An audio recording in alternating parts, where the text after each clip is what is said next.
Chapter 1239. Noah discovered that the skeleton standing at the edge of the stone platform not only had a strange appearance, but it was also wearing a lot of extraordinary equipment. A silver bracelet with 7 gems was worn on his wrist. On its neck was a golden amulet. On its fingers were rings of various shapes and colors. Its waist was also adorned with gem-like accessories, and there were also many scrolls tied to it. These equipment were all very powerful magic tools. Since it was able to wear so many magic tools, this seemingly extraordinary skeleton was naturally not an ordinary undying. Its name was Dietorius Anus Shectus. He was in charge of guarding this library and was given the position of scribe. He was an NPC who specialized in crafting professions.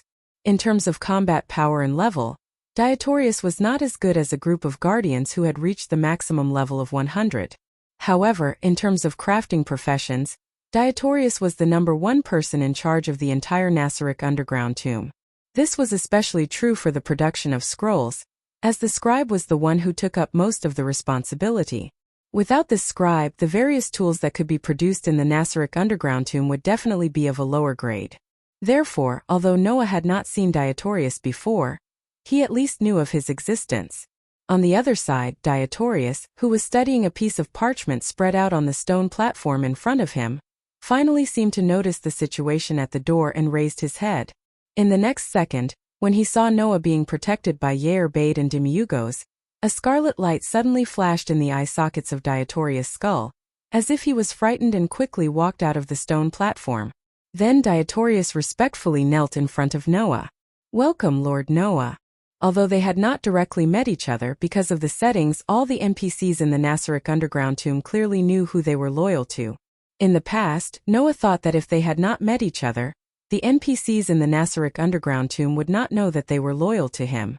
Therefore, he walked around the tomb with an indifferent attitude. In the end, there was almost a huge commotion. Since then, Noah understood that although the NPCs in the Nasaric underground tomb had not seen him before, they were very clear about his existence. At that moment, Noah was not surprised by Dietorius' reaction, and he smiled faintly. "Sorry, I came without informing you." "No, Lord Noah, you're too serious." There was no way to see the expression on Dietorius' skull face, but the sincerity in his voice could be heard. "The entire Nasaric underground tomb belongs to Lord Noah. Here Lord Noah can't go anywhere, including this place." "Is that so?" Noah smiled bitterly. "I'm afraid that I'll disturb you. Aren't you making a scroll?" "It's just a scroll. How can it be more important than greeting the Honorable Supreme?" Dietorius lowered his head. "So please don't say that, Lord Noah. That's true, but the scroll you make will not only strengthen the Nasaric underground tomb, but it will also be of great help to me." Noah shook his head and said to Dietorius, "I'm also looking forward to the scroll you make so you can speak with your head held high, Dietorius. It's my honor to be able to make the Honorable Supreme look forward to it." Dietorius seemed to be delighted. "I will definitely not disappoint the Supreme Sovereign's expectations. Then I'll have to trouble you." Noah nodded and asked, "Is the production of the scroll going smoothly?" "There has been a lot of progress so far," Dietorius said respectfully. "At the very least, I can confirm that there are requirements for the parchment paper used to make scrolls with different levels of magical effects." "Oh," Noah asked curiously. "How should I put it?" "After experimenting, I can basically confirm that the parchment paper brought back from the surface can only be used to make magic scrolls of the 2nd level," Dietorius said. "As for the 3rd level of magical effects, there's no way to use parchment paper to make them." "Is that so?" Noah frowned slightly. "In other words, the parchment paper in this world isn't suitable for making scrolls?" "I'm not sure yet. It could also be that my method of making scrolls is different from the method of making scrolls in this world," Dietorius said truthfully. "After all, I heard that the potions in this world are very different from the potions in the Nasaric underground tomb. In this world, under normal circumstances, there were 3 ways to make potions that were used as recovery potions. The first was a potion made from herbs. This kind of potion lacked speed and only had the effect of strengthening one's original abilities. For example, it could strengthen one's arm, recover one's stamina, or increase one's endurance. Not only was the effect not satisfactory, But there was also a big problem with the efficiency.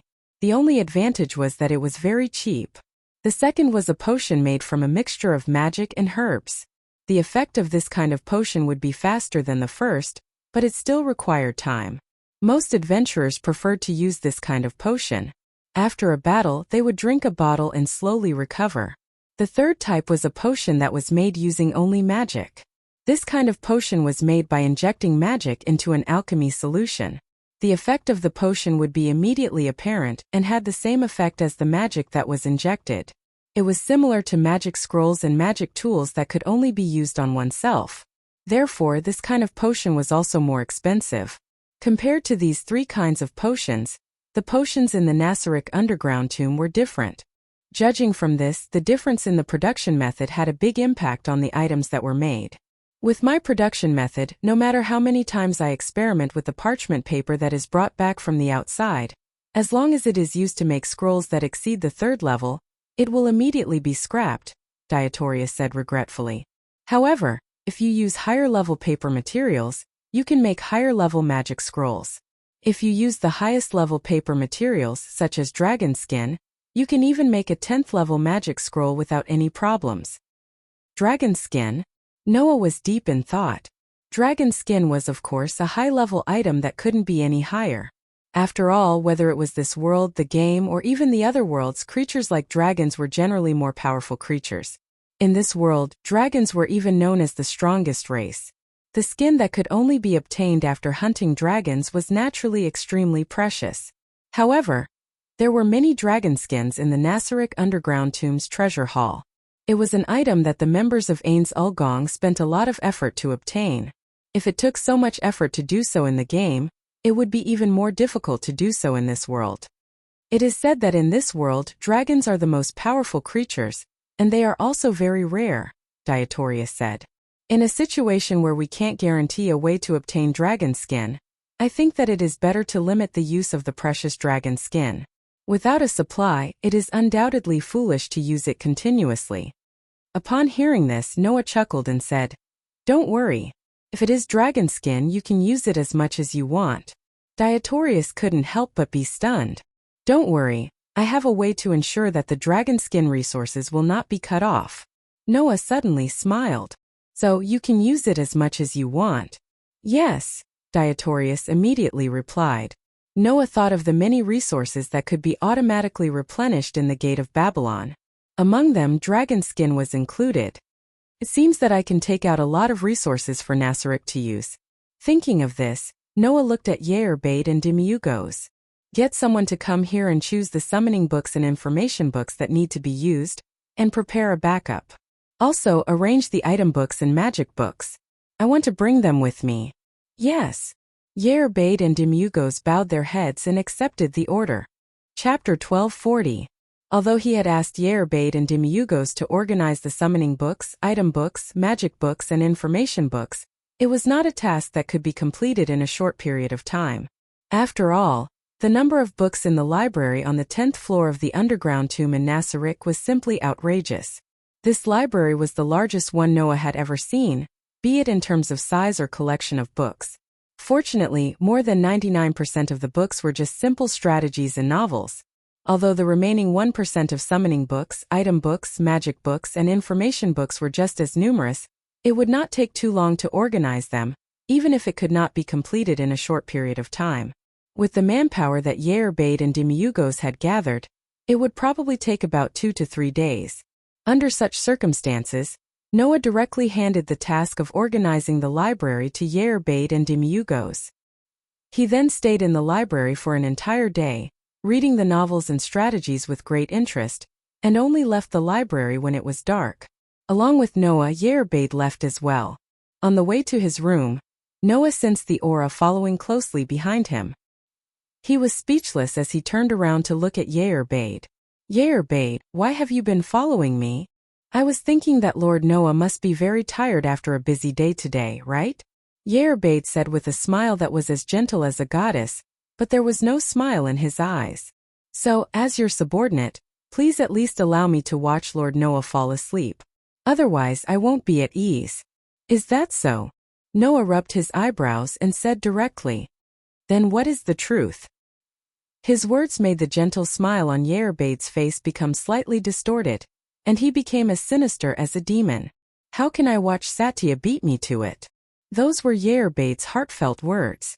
Yearbade remembered them clearly. In the morning, when Noah decided to punish Satya, he asked her to go to his room at night. A man and a woman alone in a room with a punishment? Who wouldn't be worried?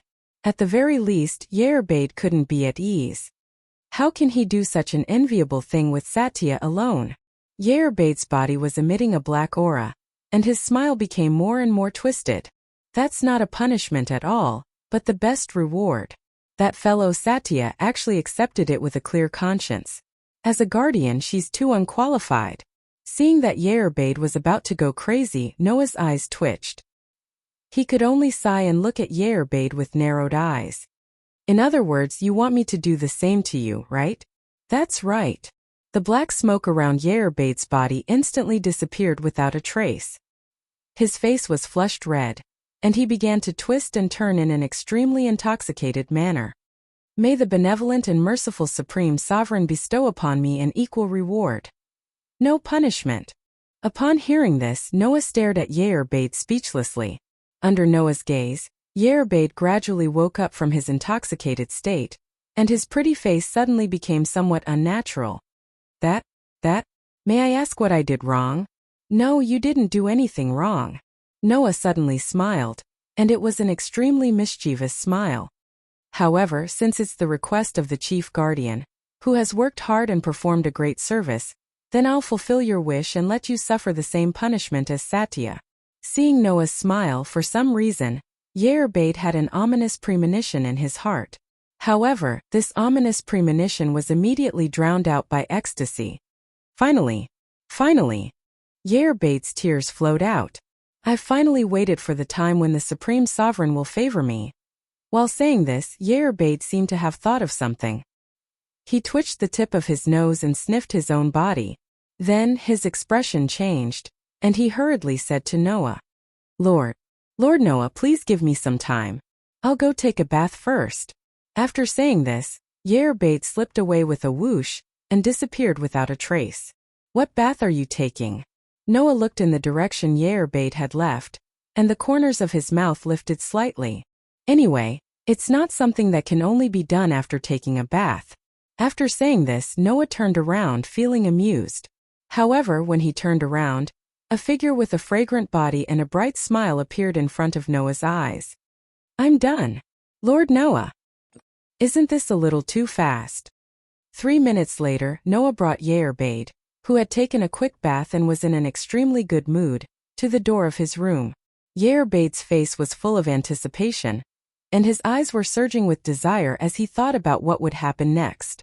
Inside, Satya was holding a mirror and constantly looking at herself. Her pretty face was full of blush, and she looked like a young girl in love. In response, Noah inwardly chuckled and walked over. As soon as she heard footsteps, Satya immediately stopped what she was doing and looked over with anticipation and joy. When she saw Noah's figure, Shesha's tender and cute face was filled with heartfelt joy. However, when Satya saw Yearbade behind Noah, the blush and joy on her face froze and became dangerous. Why are you here? He didn't even need to think to know who he was talking to. Facing Shesha's dangerous expression, Yearbade looked at her with a provocative gaze and spoke with a victorious expression. Lord Noah has decided to give me the same reward. No punishment. So Satya, I'm here to be punished with you. Together. Shesha's expression became even more dangerous, and she looked at Yearbade with murderous eyes. You hateful slut, how dare you ruin my plans? What? Don't tell me you don't want to be together? Yearbade looked down at Satya condescendingly and said, In that case, you can ask Lord Noah to waive your punishment. I can bear it alone.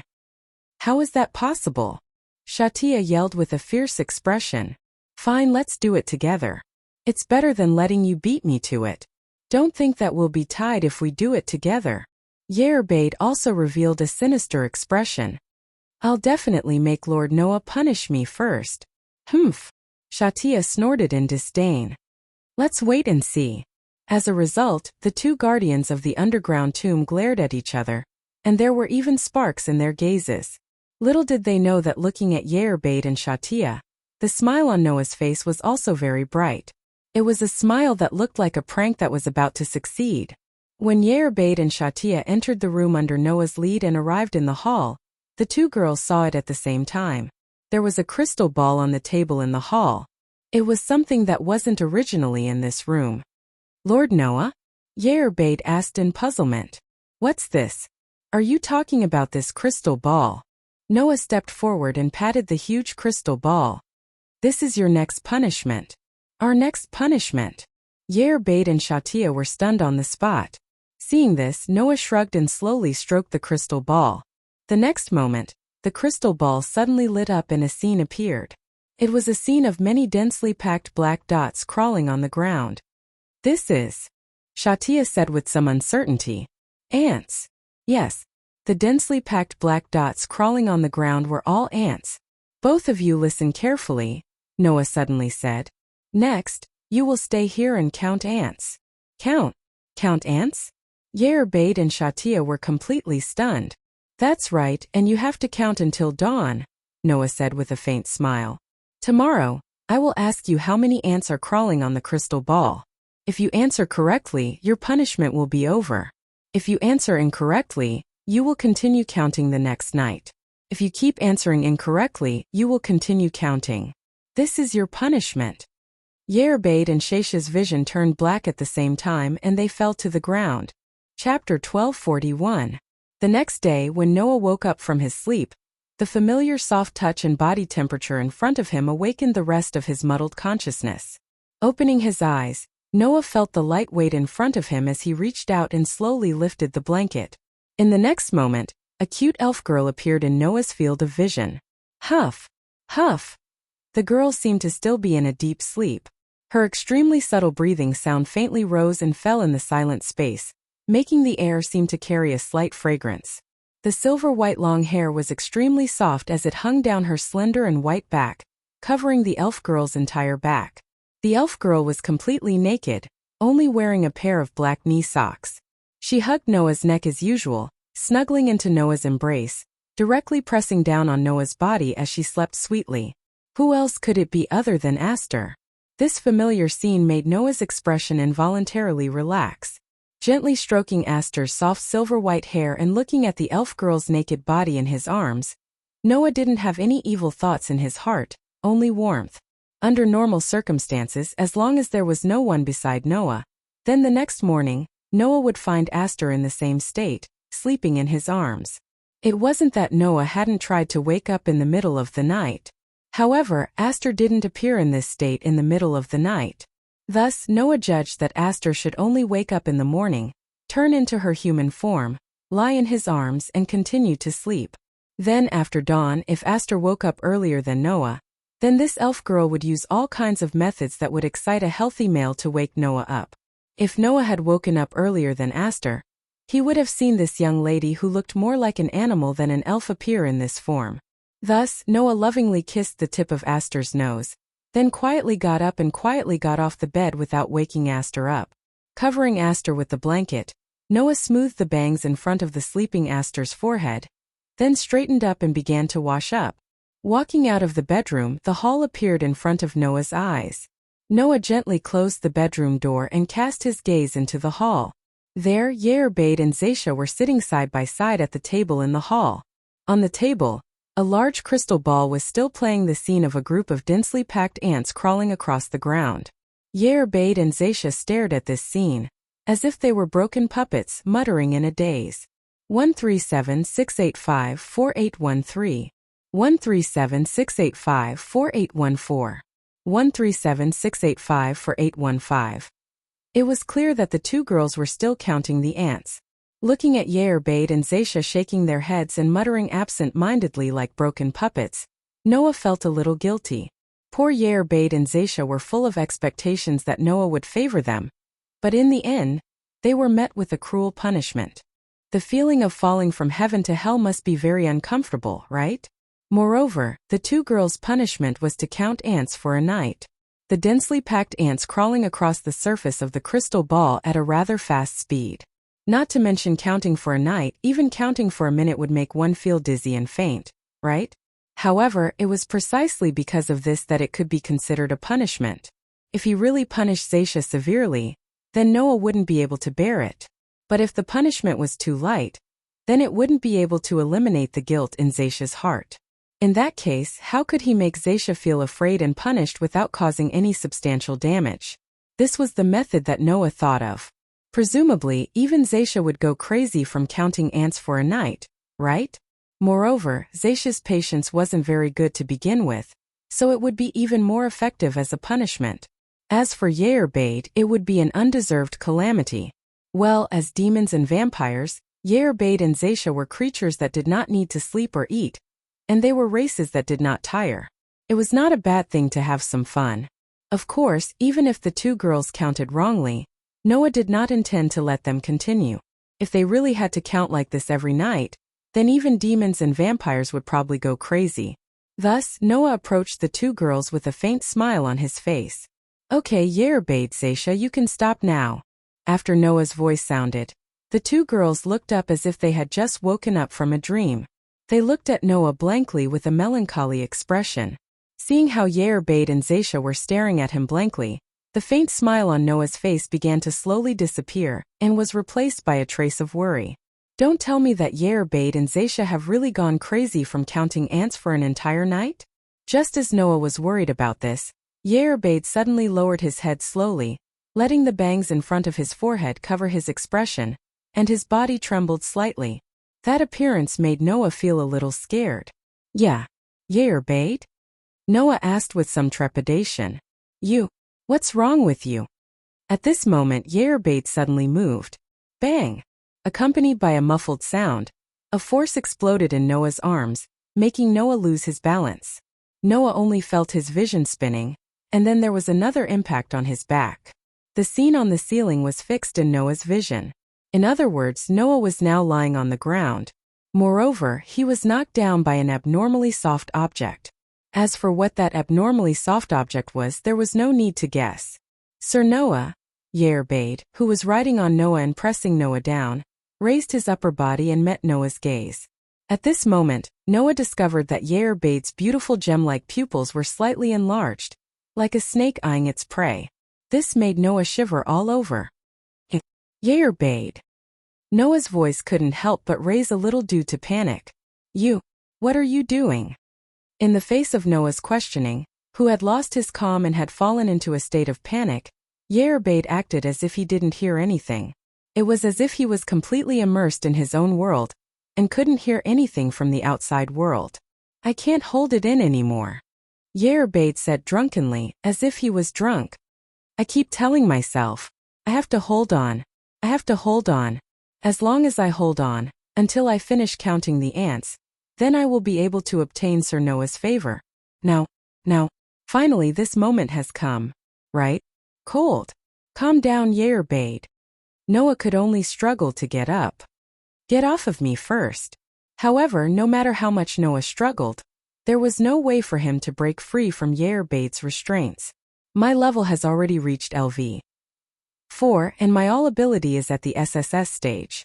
In terms of physical ability, I am stronger than Hercules, who descended in the form of a servant, but there is no way for me to push Yerbade away.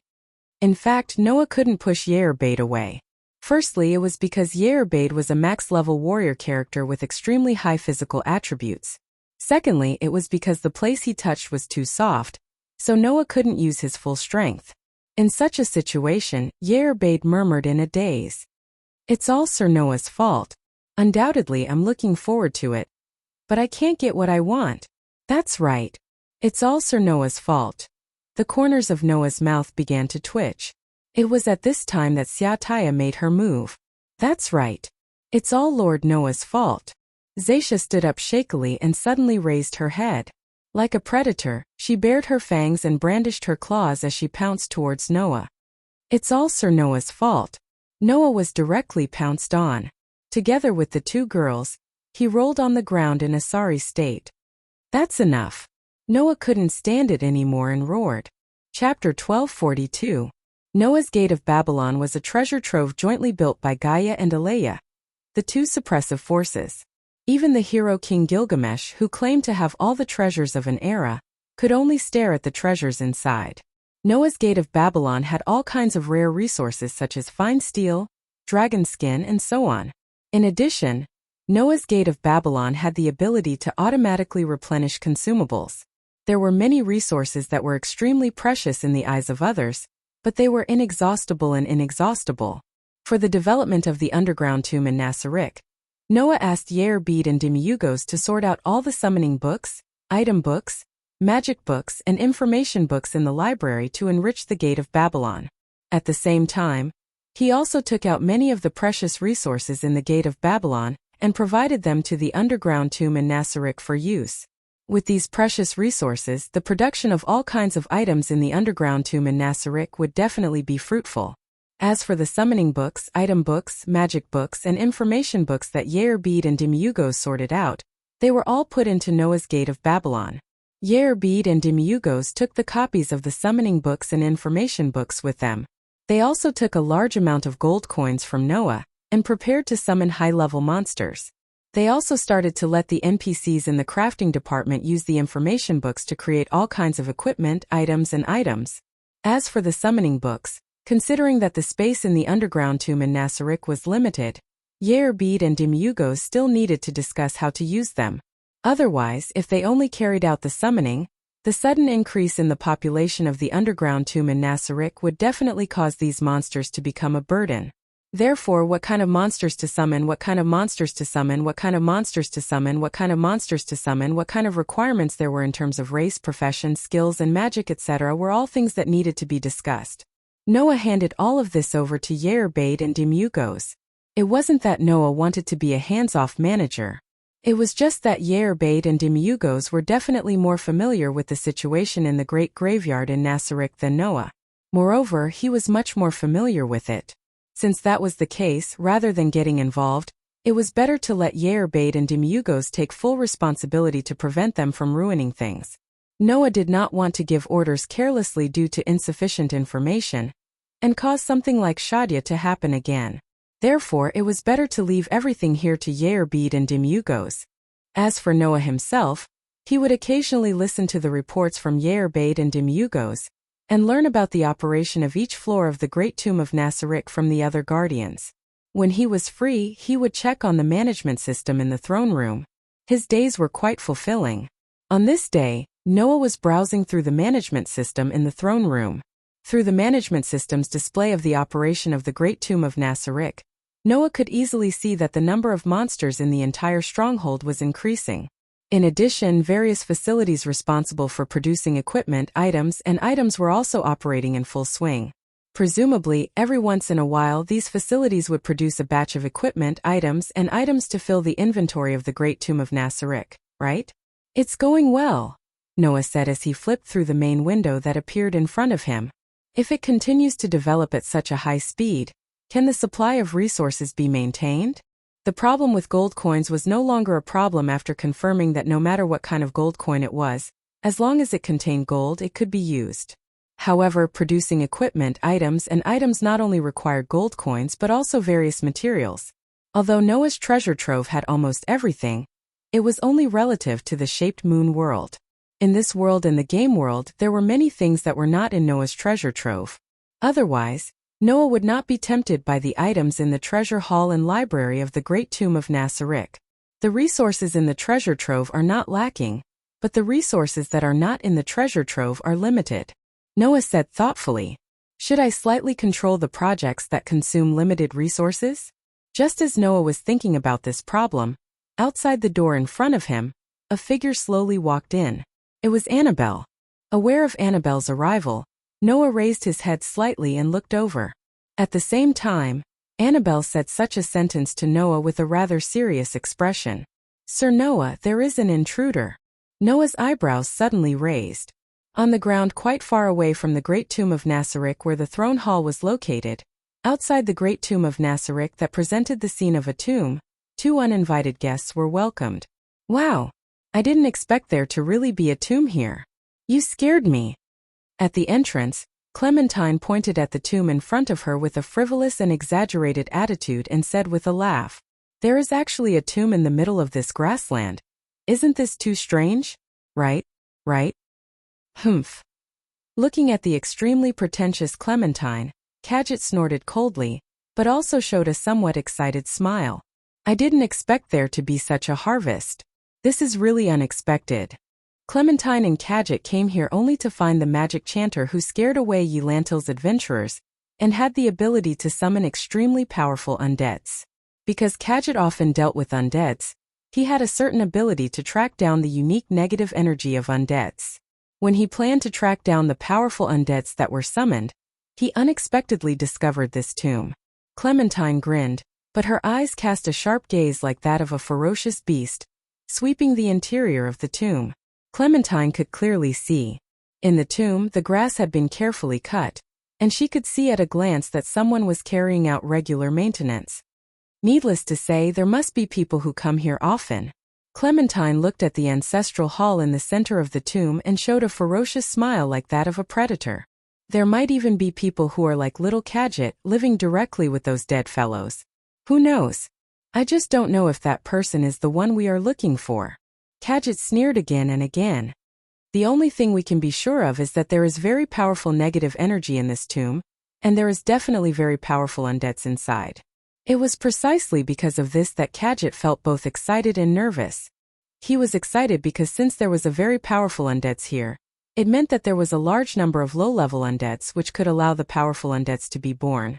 The existence of a large number of undeads meant a large amount of negative energy.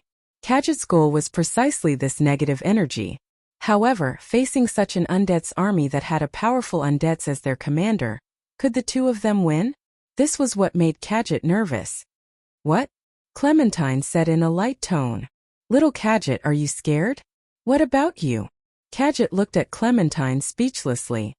Aren't you scared? Scared. Clementine seemed to be amused, laughing loudly in a way that was completely unlike a young girl. That laughter was extremely sharp, so sharp that it was even a little disgusting.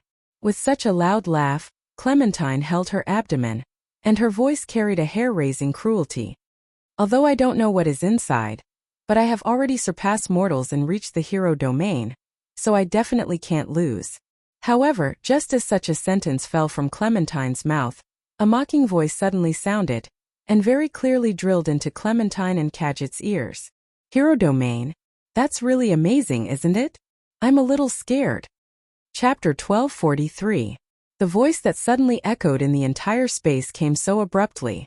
The cruel smile on Clementine's face suddenly froze on her face, and Cadget's expression also changed abruptly, making the entire atmosphere tense. The first to calm down was Clementine. While Cadget's expression was still changing wildly, Clementine restrained her expression, raised her head, and cast her sharp gaze like that of a carnivorous beast towards the cemetery in front of her. She saw that in the cemetery, a figure was slowly walking out from the path in front of the centermost large ancestral hall. Although I really want to ask how you found this place. Saying this, Noah walked out of the cemetery while watching Clementine and Cadget, and his eyes gradually narrowed. But, if you think about it carefully, I didn't purposely get people to hide the large underground tomb in Nasarick, so it's natural that it would be found, right? That being said, Clementine and Cadget obviously didn't come to the large underground tomb in Nasarick by chance. Whether it was Clementine or Cadget, although they were surprised by Noah's appearance, they weren't surprised. Clearly, these two uninvited guests had come prepared. Or rather, Clementine and Cadget came for Noah. Oh? Is there really someone here? Clementine's somewhat unsightly smile hung on her face again, but her gaze was always sizing up Noah. Hey, don't tell me you're the one who scared the hell out of those adventurers in Ylantir? What? Is that your friend? Noah stopped and looked at Clementine from a distance as he spoke lightly. You don't look like you're here to avenge someone. That kind of thing no matter what. Clementine tilted her neck and grinned like a broken doll. I just want to confirm if you're interesting, that's enough. Is that so? Noah muttered to himself for a while, then looked at Cadget as if he was no longer interested in Clementine. Then what are you here for? I heard you're a magic chanter who can summon extremely powerful undead. Cadget gripped the black staff in his hand tightly and stared at Noah. Why don't you let me see how your summoning magic is? Oh, Noah raised his eyebrows and finally smiled. In other words, if you're not here to pick a fight, then you're here to challenge me, right? Pick a fight? Challenge me? Clementine was startled at first, then burst out laughing. Good. That's a good way of putting it. I like that way of putting it. In the next second, Clementine's laughter came to an abrupt halt. A killing intent that was as sharp as a blade that made one's skin hurt suddenly erupted from her body. That's right. I'm here to pick a fight. As soon as she finished speaking, Clementine stomped her feet on the ground and shot forward. In the meantime, in Clementine's hand, a short awl suddenly flashed and was held in her hand. As she waved it, it tore the air apart. With a sharp sound of wind breaking, Clementine flashed in front of Noah with a sneer. That speed was as fast as the wind. Shoo dash. In the next moment, the sharp short awl was stabbed out by Clementine. The target was Noah's eyes. Ding dash. A crisp sound of collision shook the air slightly. It was the sound of a finger blocking the short awl that was piercing towards him like a bullet with the tip of his finger. I see. Ignoring Clementine's surprised expression, Noah said understandingly. In other words, I don't have to show you mercy, right?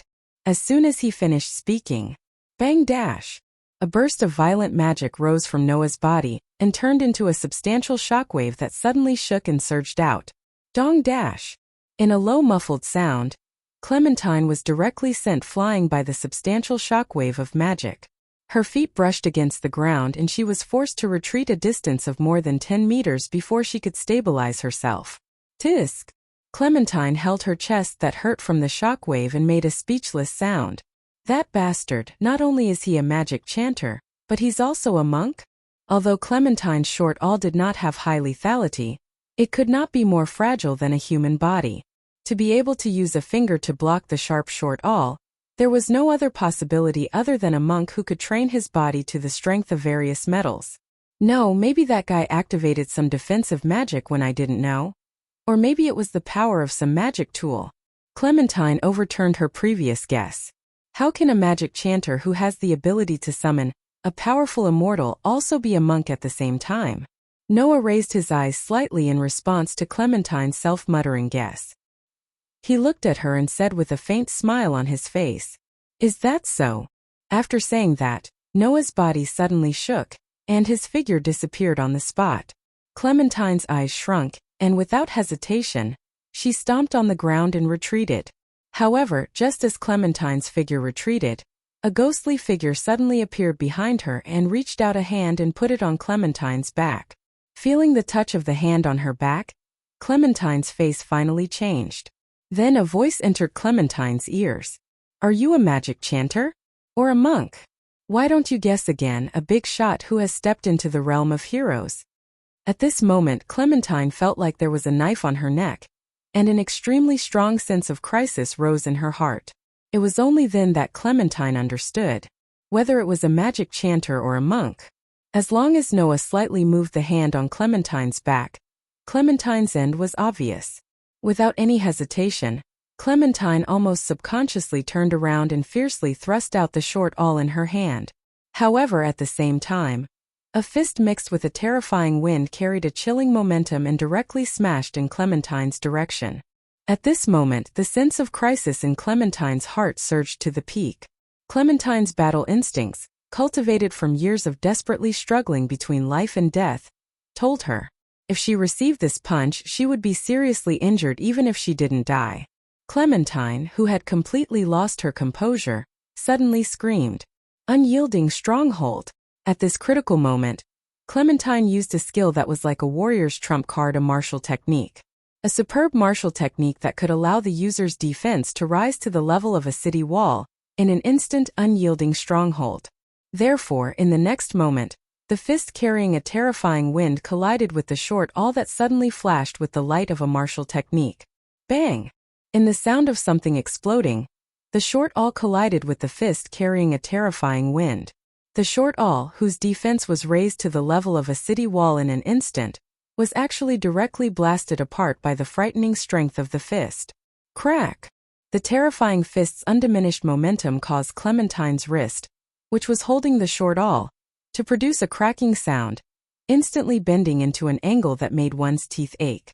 Before Clementine could scream, a leg turned into a black shadow, wildly lashing out like a long whip, and lashing Clementine's side waist. Bang! In the sound of a muffled blow, Clementine violently spat out a mouthful of blood, and her figure flew out, heavily smashing into a tombstone. The tombstone was smashed into pieces of gravel, directly burying Clementine.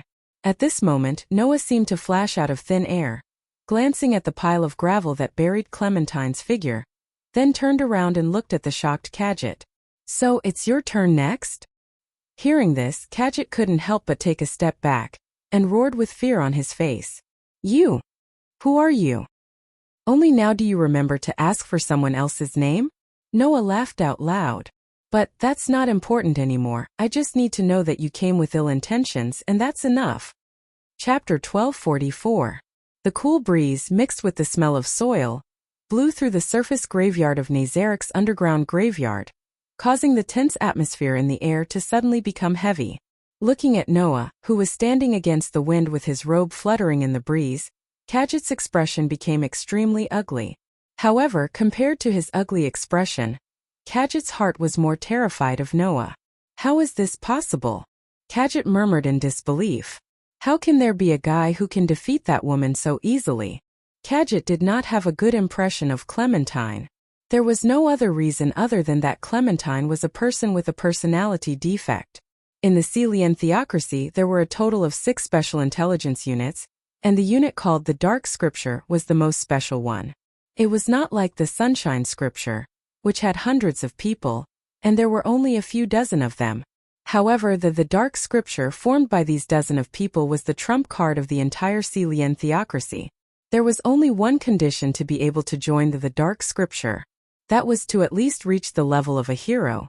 In other words, in the Dark Scripture, every member had to be at least level 29, and their strength was comparable to the highest level of a fine steel adventurer. Clementine came from such a unit where everyone was at the level of a hero. However, Clementine betrayed the Dark Scripture. The reason was that Clementine wanted to snatch a magical tool that was not of much use to her on a whim.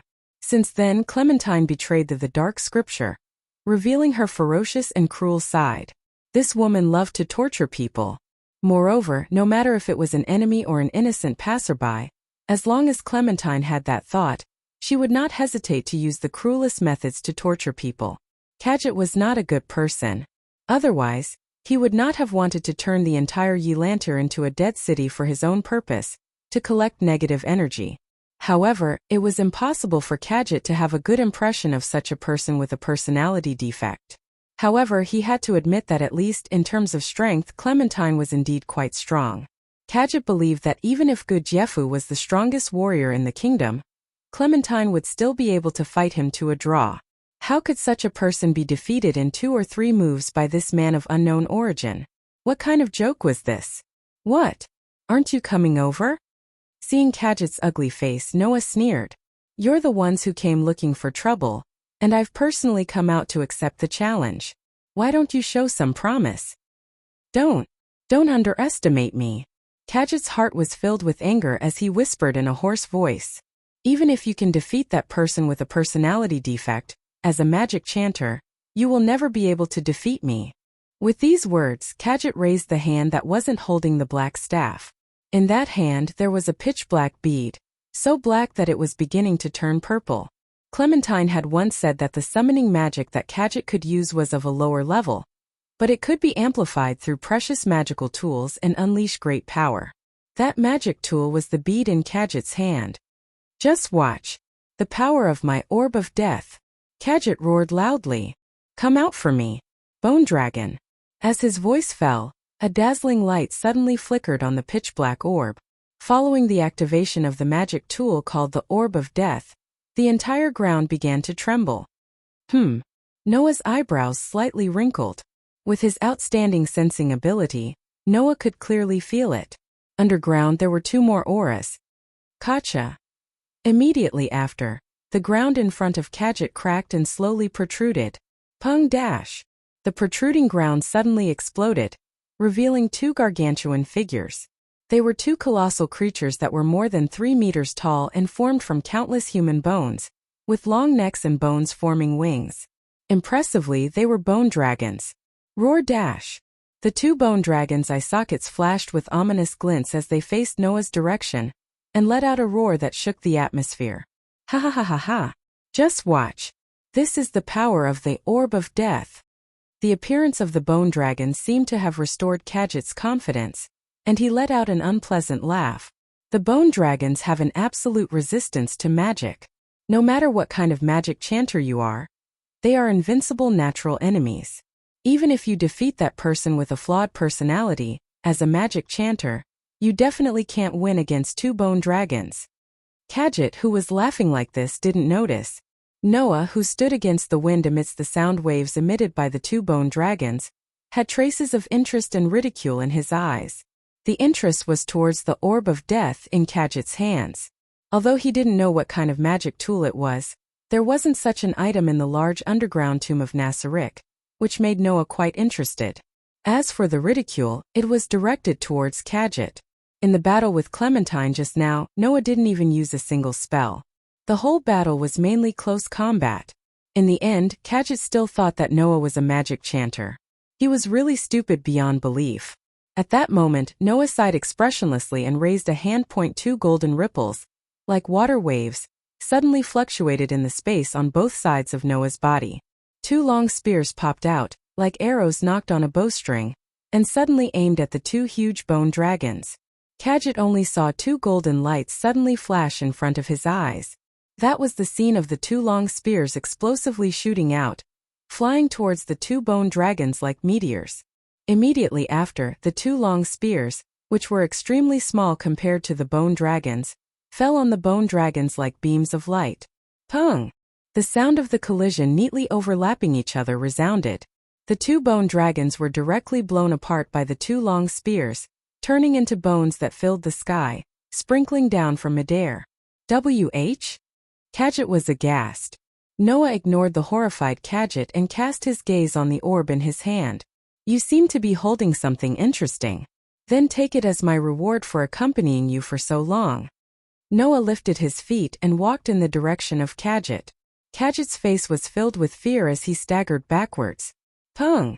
At this moment, a muffled explosion resounded, only to see that the pile of stones formed by the smashed tombstones suddenly burst open, and a figure scuttled out from within. Gale break! This was a martial skill that could increase speed. Flowing water acceleration. This was a martial skill that could accelerate the nerves, make movements break through the limits of the body, and increase attack speed and movement speed at the same time. Super evasion. This was a martial skill that could increase agility. Ability enhancement. This was a martial skill that could increase physical ability. Ability enhancement. This was a martial skill that could increase physical ability by a large margin. Generally speaking, a warrior could only use one type of martial skill at the same time. A few people could use two types at the same time, and only those who were truly strong could use 3 or 4 types at the same time. Even a fine steel adventurer could only use about 5 types of martial skills at the same time. At this moment, one hand was twisted into an impossible angle. Clementine, whose mouth was still full of blood, used 5 types of martial skills at the same time. With a ferocious expression like a ghost, she violently shot towards Noah's direction. Die for me! In the sharp roar, Clementine, who used 5 types of martial skills to strengthen her body at the same time, flew behind Noah with unprecedented speed. The short awl in her hand was like an arrow that pierced through the sky. In the ear-piercing sound of the air breaking, she violently stabbed towards Noah's back. Once she made a move, it was a fatal blow. Ding! Unfortunately, in the crisp sound of the collision, that violent short awl was blocked by a finger. Just like at the beginning. It's not over yet. Clementine roared out, and fiercely clenched the short awl in her hand. Pung! In the next moment, the short awl suddenly burst into a burst of flames, covering Noah's entire body. Chapter 1245. Pung dash! Bright flames rose up in the cemetery, turning the fiery red flames into monstrous heat waves that completely covered Noah's body. The scalding flames burned in the center of the cemetery, causing the surrounding temperature to suddenly rise, causing the atmosphere to become scalding hot. Ha ha ha ha dash! Clementine, whose hand was twisted to an impossible angle and whose mouth was still bleeding, laughed like a maniac. "Go to hell, you bastard." While laughing like this, Clementine continued to turn the short awl in her hand with a ferocious expression. Ping ping pinch ping ping dash. Suddenly, in a series of continuous explosions, waves of shocking flames exploded from the short awl in Clementine's hand, causing the thick flames to carry a scalding heat wave and expand in the surroundings. Seeing this scene, Kadjit, who was retreating in a sorry state due to his fear of Noah, couldn't help but be overjoyed. Clementine's weapon had an additional spell that could accumulate magic. This additional spell could accumulate all kinds of magic and store all of these magic in the weapon, allowing Clementine's short awl to have the ability to use all kinds of magic. It could be considered a rather special magic tool. However, the magic accumulated in the weapon was the same as other consumable magic tools. Each time it was used, it would be used up unless new magic was injected and accumulated. Now, Clementine had released the third-rank spell accumulated in the short awl, Fireball, all at once. Being bombarded by so many third-rank spells at close range, Kadjit didn't believe that anyone could survive unscathed. Unfortunately, the joy on Kadjit's face quickly froze as he thought this. Because in the center of the surging flames, a black shadow quietly appeared. Swish dash. A hand suddenly reached out from the magma-like flames at an extremely shocking speed. Clementine, who was immersed in the pleasure of using violence, didn't even have time to react before her neck was directly grabbed by the hand that suddenly reached out from the flames in front of her. Then that hand was like a pair of pliers slowly tightening. Goo dash. Clementine's maniacal laughter from a second ago was immediately replaced by a suffocating sound of anguish. Her hands almost subconsciously tightened around the hand that was strangling her neck, and her beast-like face began to turn red. It was only at this moment that another hand reached out from the scorching flames. As if dispelling the smoke, it suddenly waved. Pung dash. Accompanied by a muffled explosion, the flames that carried an astonishing amount of heat were directly scattered, turning into sparks that filled the sky and gradually disappeared. You seem to like violence? Noah, who was completely unscathed, held Clementine tightly. He looked at Clementine, whose face was starting to turn red. His eyes flashed with a cold light as he looked at Clementine, who was being held in the air by him. Clementine's beautiful face was faintly red. I wonder if someone like you would also like to be treated with the same kind of violence by others? As he spoke, Noah continued to tighten his grip, causing Clementine to repeatedly let out pained cries. Her eyes began to roll back, and her feet that were suspended in the air kept kicking, like a struggling frog. It was an unbearable sight.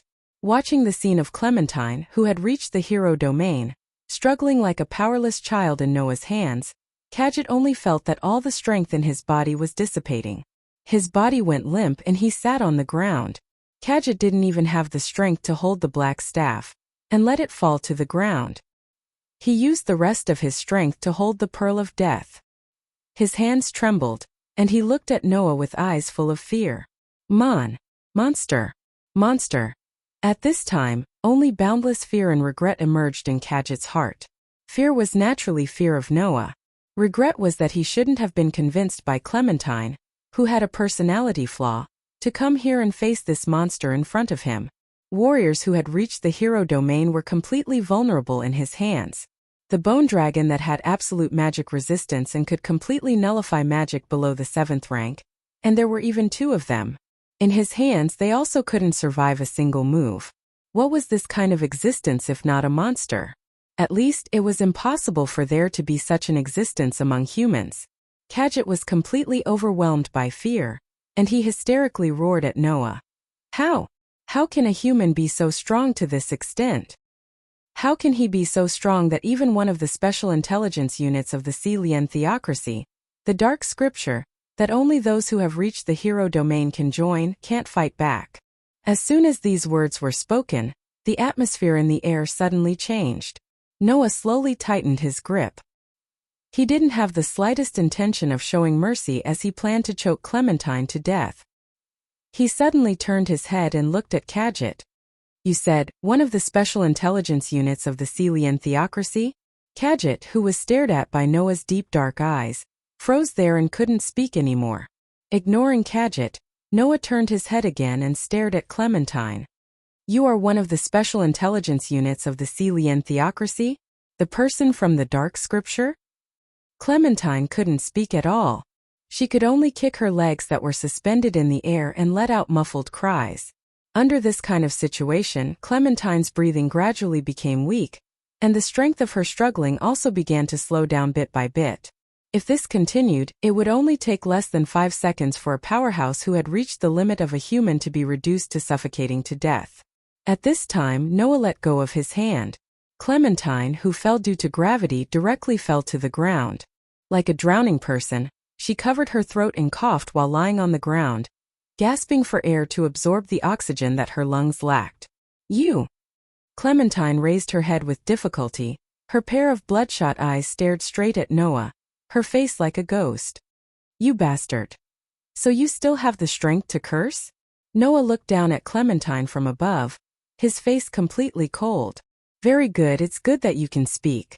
I still have a lot of things to ask you. I hope you still have the strength to speak. Clementine's face twisted.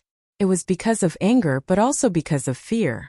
Driven by the two emotions, Clementine squeezed out a voice with a ferocious expression. What exactly do you plan to do? What do I plan to do? Noah laughed coldly. There are a lot of things I plan to do, such as answering the question of why the people from the dark scripture came here. But there's plenty of time for that. In short, I hope you can tell me the location of the capital of the Celian theocracy. That will save me the trouble of having Demiurgos investigate. Noah didn't give Clementine a chance to reply. He pinched Clementine's face and curled his lips into an arc that sent chills down her spine. Of course, I don't need you to cooperate. There are plenty of ways to get information from you in Nazarik's underground tomb. Don't you like violence? Now be prepared to endure all the violence you'll inflict in your life. After saying this, Noah pushed away Clementine's face without showing any mercy. Clementine fell heavily to the ground and let out a pained cry. Ah! On the other side, Kadjit finally collapsed under the attack of fear. Kadjit didn't even want the pearl of death in his hand. He directly threw away the magic tool that he regarded as his life. He scrambled to his feet and staggered in the opposite direction of Noah. Now Kadjit only had one thought. That was to leave this place as soon as possible. This wish was extinguished. Poochie! A tearing sound resounded. Kadjit's sorry figure and mournful scream simultaneously stopped in the air. Sharp blades pierced through Kadjit's body from all directions. And those sharp blades were the arms of monsters. Chapter 1246. Drip! Nearly a dozen sharp blades pierced through Kadjit's thin body. While keeping Kadjit in place, the crimson blood on the tip of the blades dripped to the ground, gradually forming a pool of blood. Kadjit first slowly lowered his head, looking at the sharp blades that pierced through his body one after another, the blades covered in his own blood. He then raised his head with difficulty, looking at his surroundings. It wasn't until this time that Kadjit was able to clearly see what kind of monster had pierced his body with a blade. They were monsters that were about the same size as humans, and looked like black spiders in ninja attire. Since they were monsters that looked like black spiders, then these monsters naturally had 8 legs. As for those 8 legs, they were all sharp blades. In other words, the sharp blades that pierced through Kadjit's body were the legs of these black spider-like monsters. Looking at these monsters, Kadjit slowly opened his mouth. While blood flowed out from the corner of his mouth, he spat out words with difficulty. Why? Kadjit's question, if heard by others, might not be able to understand anything. However, everyone present clearly understood what Kadjit's question was. That was, where did these monsters come from and when did they appear? Undoubtedly, until a second ago, there were no other creatures around except for Noah, Clementine, and Kadjit, right? However, this question was a bit boring. Magic that can make you invisible shouldn't be rare, right? Noah said faintly. Although these monsters don't rely on magic, but a special skill to make them invisible, they have indeed been around since the beginning, and have been guarding this place. If I hadn't appeared, the moment you stepped into the tomb, they would have directly strangled you. This was also the reason why Noah personally appeared here. Previously, Noah had ordered Demiurgos to collect information on the Celian cult. But because the cost of maintaining the great necropolis in Nazarik had been solved, Noah asked Demyugos to focus on the development of the great necropolis in Nasariq. Otherwise, he would have gotten the information on the Celian cult long ago. After all, Noah only needed information on the location of the capital of the Celian cult, the location of the capital of a neighboring country. He only needed to go to Elantir and spend some effort to ask, and he would be able to get it easily. The reason why he didn't do that was because the tomb in Nasariq was more important. After knowing that there were intruders, Noah decided to come to the surface personally to see if he could collect any useful information, and not let the monsters guarding the tomb directly strangle the source of information. He didn't expect that this time, he would meet one of the special intelligence units of the Celian cult, and it was a member of the Dark Scripture. It was the most suitable. When you decided to invade this place, was it? Noah looked at Kadjit, stared and closed his eyes. Thus, you can hold on to your regret and die here. Kadjit's eyes widened a little, and then his pupils began to dilate. His head drooped down and he completely stopped moving. The monsters that pierced through Kadjit's body pulled out their blades one after another, bringing along a burst of red blood. They let Kadjit fall to the ground, and the ground was gradually dyed red. Deal with the corpse. Noah glanced at Kadjit's corpse, and then shifted his gaze to Clementine. Also, bring this woman back. The surrounding monsters immediately bowed their heads respectfully, received the order, and went forward to detain Clementine. Realizing that she had really provoked a powerful opponent, and also understood the cruel fate that she would have to bear next, Clementine hysterically resisted and struggled, but she was completely unable to free herself from the hands of any of the monsters around her. No matter what, Clementine was at most a character who had reached level 35 at most.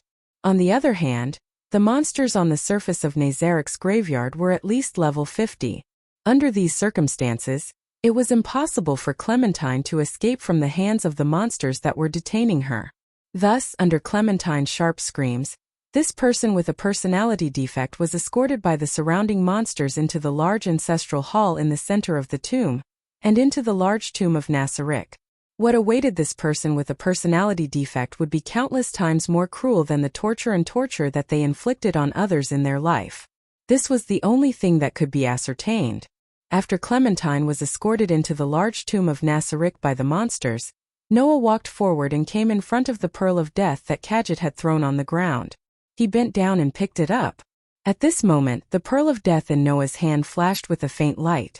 Then Noah heard it. A voice suddenly rang out in his head. "Greetings, great lord of the tomb. I offer you the highest respect." The sudden voice startled Noah. Then he realized something and looked at the Pearl of Death in his hand. Looking at the Pearl of Death that was emitting a faint light in his hand, Noah narrowed his eyes and said softly, "Was it you who spoke just now?" Under Noah's gaze, the voice from just now sounded in Noah's mind again. "Yes, great lord of the tomb, please allow me to introduce myself.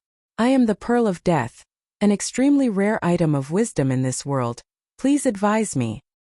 Intelligent item? Noah held the pearl tightly in his hand. In other words, although you are a magical item, you have intelligence? That's right. The voice in Noah's mind sounded a little proud. Although I can't say that I am unique, but until now I have never seen a second item with intelligence like me. Hearing this, Noah was more or less surprised. There were too many magic items in the underground tomb of Nasarick to count. Among them, there were many treasures that were absolutely precious to this world. Some were even treasures that only existed in myths and legends. But even with so many treasures, there was not one that could be like the Pearl of Death, which had its own intelligence. However, in the next second, Noah regained his calm. After all, this was a world where magic prevailed. Using magic, it was not difficult to seal a soul in an item and let the item have intelligence. "Then what is your purpose in talking to me?" Noah asked with interest. "Don't tell me you want to recognize me as your master or something." "Yes, great lord of the tomb." The voice in Noah's mind began to carry a tone of respect and flattery. An intelligent tool like this one should naturally be used by the most outstanding person. Your strength has convinced this one. So please accept this one's loyalty and allow this one to work for you, great lord of the graveyard. Hearing this, Noah's heart was filled with disdain. Used by the most outstanding person? Was someone like Kadjit the most outstanding person? Definitely not. However, Didn't this pearl of death still work for Kadjit? In other words, this so-called intelligent tool was simply a tool that spoke human language to people and ghosts. Originally, Noah was slightly interested in it. But now, Noah's interest in it had fallen to the lowest point. Just as Noah was about to say something in Noah's mind, an emotionless but pleasing young voice suddenly appeared. No need. As the voice sounded, the small silver sword on Noah's back emitted a blinding light. Master, you have me, the holy sword that can kill the demon king. You don't need me to pick up something from the side of the road. As soon as he finished speaking, the dazzling light emitted from the small silver sword shot towards the pearl of death, causing the pitch-black light on the pearl of death to tremble and let out a miserable shriek. In the next second, the round pearl in Noah's hand lost its light and the voice from before disappeared without a trace. Noah almost laughed. This aster, why was he jealous of a pearl? Chapter 1247. Everyone knew that in this world, humans were an extremely weak race. Although humans had built many great cities on flat land, and even established several countries, the fact that they lived on flat land only highlighted the frailty of human beings. After all, flat land was a very dangerous terrain. First of all, if they were attacked, there would be nowhere to hide. Moreover, even if they wanted to escape, they would be easily discovered by the enemy. For the other races, choosing to build a city on flat land without any terrain advantage was simply the height of stupidity. However, humans were a race that did not have night vision, nor were they born with a strong body like magical creatures. They could only choose flat terrain as their habitat. It could be said that if they did not choose flat land, which had nowhere to hide as their place of residence, they would not be able to create their own life. In this world, there were many races that were more developed and had a more advanced civilization than the human race. However, none of those races could rule this world. Hundreds of years ago, the developed races of this world fought against the Eight Desires King, who wanted to rule the world, and were severely weakened by the Eight Desires King's terrifying power. Compared to the other races, humans did not have any special powers, and were ignored by the powerful races. They did not participate in the Eight Desires King's war, but instead they survived the war. Until now, the reason why humans could continue to exist in this world and not be eliminated was because of the war from hundreds of years ago, which weakened the powerful races to a critical state. Even so, for hundreds of years, humans still could not turn the tables in this world. It was easy to imagine how weak the power of humans was in this world. However, in such a world, there were also powerful human countries. The Yestage Kingdom, the Bahas Empire, the Celian Theocracy. These three countries were undoubtedly very rare human countries. Although there were also human countries in other places, those countries were either scattered all over the world and were threatened by various powerful races, or they were simply reduced to ranches of carnivorous demon countries and were raised like livestock. Their situation was extremely miserable. As such, the kingdoms, empires, and theocracies were undoubtedly in a much better situation than the other human countries. Among these three human countries, the most powerful one was undoubtedly the theocracy. This could be seen from the capital of the theocracy alone. There were many breathtaking sceneries here. One of them was that almost all the roads were paved with bricks and stones. This was a scene that could not be seen in the neighboring countries. Think about the royal capital of a kingdom. The ground there was mostly bumpy, and the kingdom was not strong enough to pave the roads of the entire city with bricks and tiles. Of course, the reason for this situation was also because of the kingdom's internal and external troubles, as well as the gradual decay of the regime. Apart from the theocracy, the imperial capital of the empire also had extremely advanced stone paths, but the theocracy was still superior. If one were to look down from the sky above the capital of the theocracy, they would be able to clearly see that there was a central avenue that was directly connected to the highway. Just like a normal road, the center was for carriages and horses to pass through while the two sides were sidewalks. The difference was that there were many small guardrails between the road and the sidewalk to ensure the safety of pedestrians. Street lamps stood on both sides of the road. At night, the street lamps lit up with magical light, illuminating the entire capital. Apart from this, there were also many people dressed as soldiers patrolling the capital, giving off a sense of vitality. This was a scene that could not be seen in a kingdom. At the very least, Noah, who had been to the royal capital once and clearly knew about the decay and corruption there, was very sure of this. Floating in the air and looking down at the bustling city full of vitality, Noah could not help but sigh. As expected of a country with players as its backing, the degree of prosperity is not something that kingdoms or empires can compare to. Although that was what he said, Noah's eyes flashed with cold emotions as he looked down at the capital of the silent theocracy. After capturing Clementine alive and torturing her, Noah was able to obtain information that led him to this place. Today, it was time for Noah to settle the score with the people of the silent theocracy. Apart from Noah, the strongest fighting force in Nazarik's underground tomb had all arrived. Among all the guardians, Zaisha was the strongest in duels. Among all the guardians, Cositas was the strongest in attack. Among all the guardians, Yan was the strongest in group battles. Among all the guardians, Malay was the strongest in magic. Among all the guardians, Demiugos was the strongest in wisdom. Among all the guardians, Yerbade was the strongest in defense. A group of the strongest fighting force in Nazarik's underground tomb floated around Noah, surrounding Noah in the middle and standing against the wind. Era.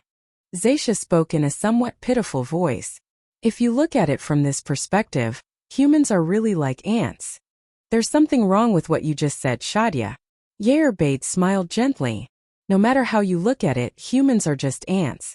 However, even ants like these can still receive Lord Noah's mercy. Yan laughed. However, they don't understand this at all. Although it's a bit pitiful, Malay held his staff tightly and said timidly, But as expected, those who can't understand Lord Noah's kindness are all wrong. A human country? Cositas spat out white gas. It's a pity to destroy it after developing to this extent.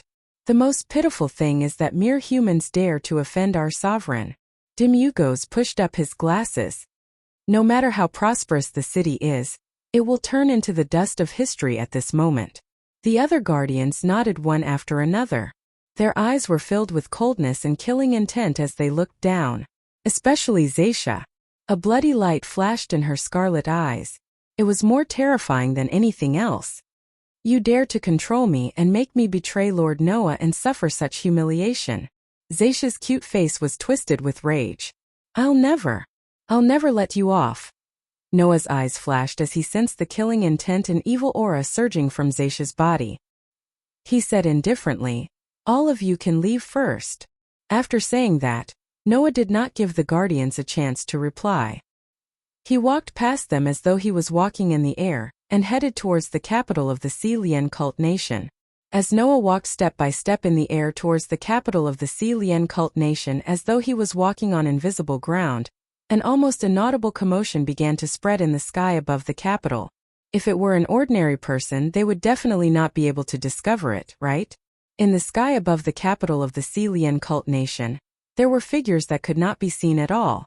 They were the Sea Lien cult nation soldiers who used both flight and invisibility spells. In this world, since there was a spell like flight, they naturally had to guard against attacks from the sky. These soldiers who used both flight and invisibility spells were precisely the troops that were specially prepared to guard against air attacks. Now, Noah's appearance naturally aroused the vigilance of these soldiers. Noah, who had a superb sensing ability, could clearly sense it. In the sky above the capital of the Sea Lien cult nation, invisible auras were surrounding him. Feeling the aura surrounding him, Noah smiled slightly, but there was no smile in his eyes. As though he did not notice the invisible soldiers, Noah slowly walked in the air while closing his eyes. At this moment in Noah's heart, a stone plate with 10 patterns on its outline suddenly trembled. On it a pattern flashed. It had been more than a month since he came to this world. In such a situation where he had not experienced it for a long time, the familiar power turned into a scorching torrent and roared in Noah's body. Bang! An astonishing divine power surged from Noah's body. Chapter 1248. At this moment, the energy source in Noah's body had been transformed into divine power, causing the surging divine power to surge out from his body like a raging wave, turning into a substantial golden airwave that spread out in all directions. The substantial golden airwave was like a shockwave that could be seen with the naked eye. It spread out in an extremely violent manner towards the surroundings.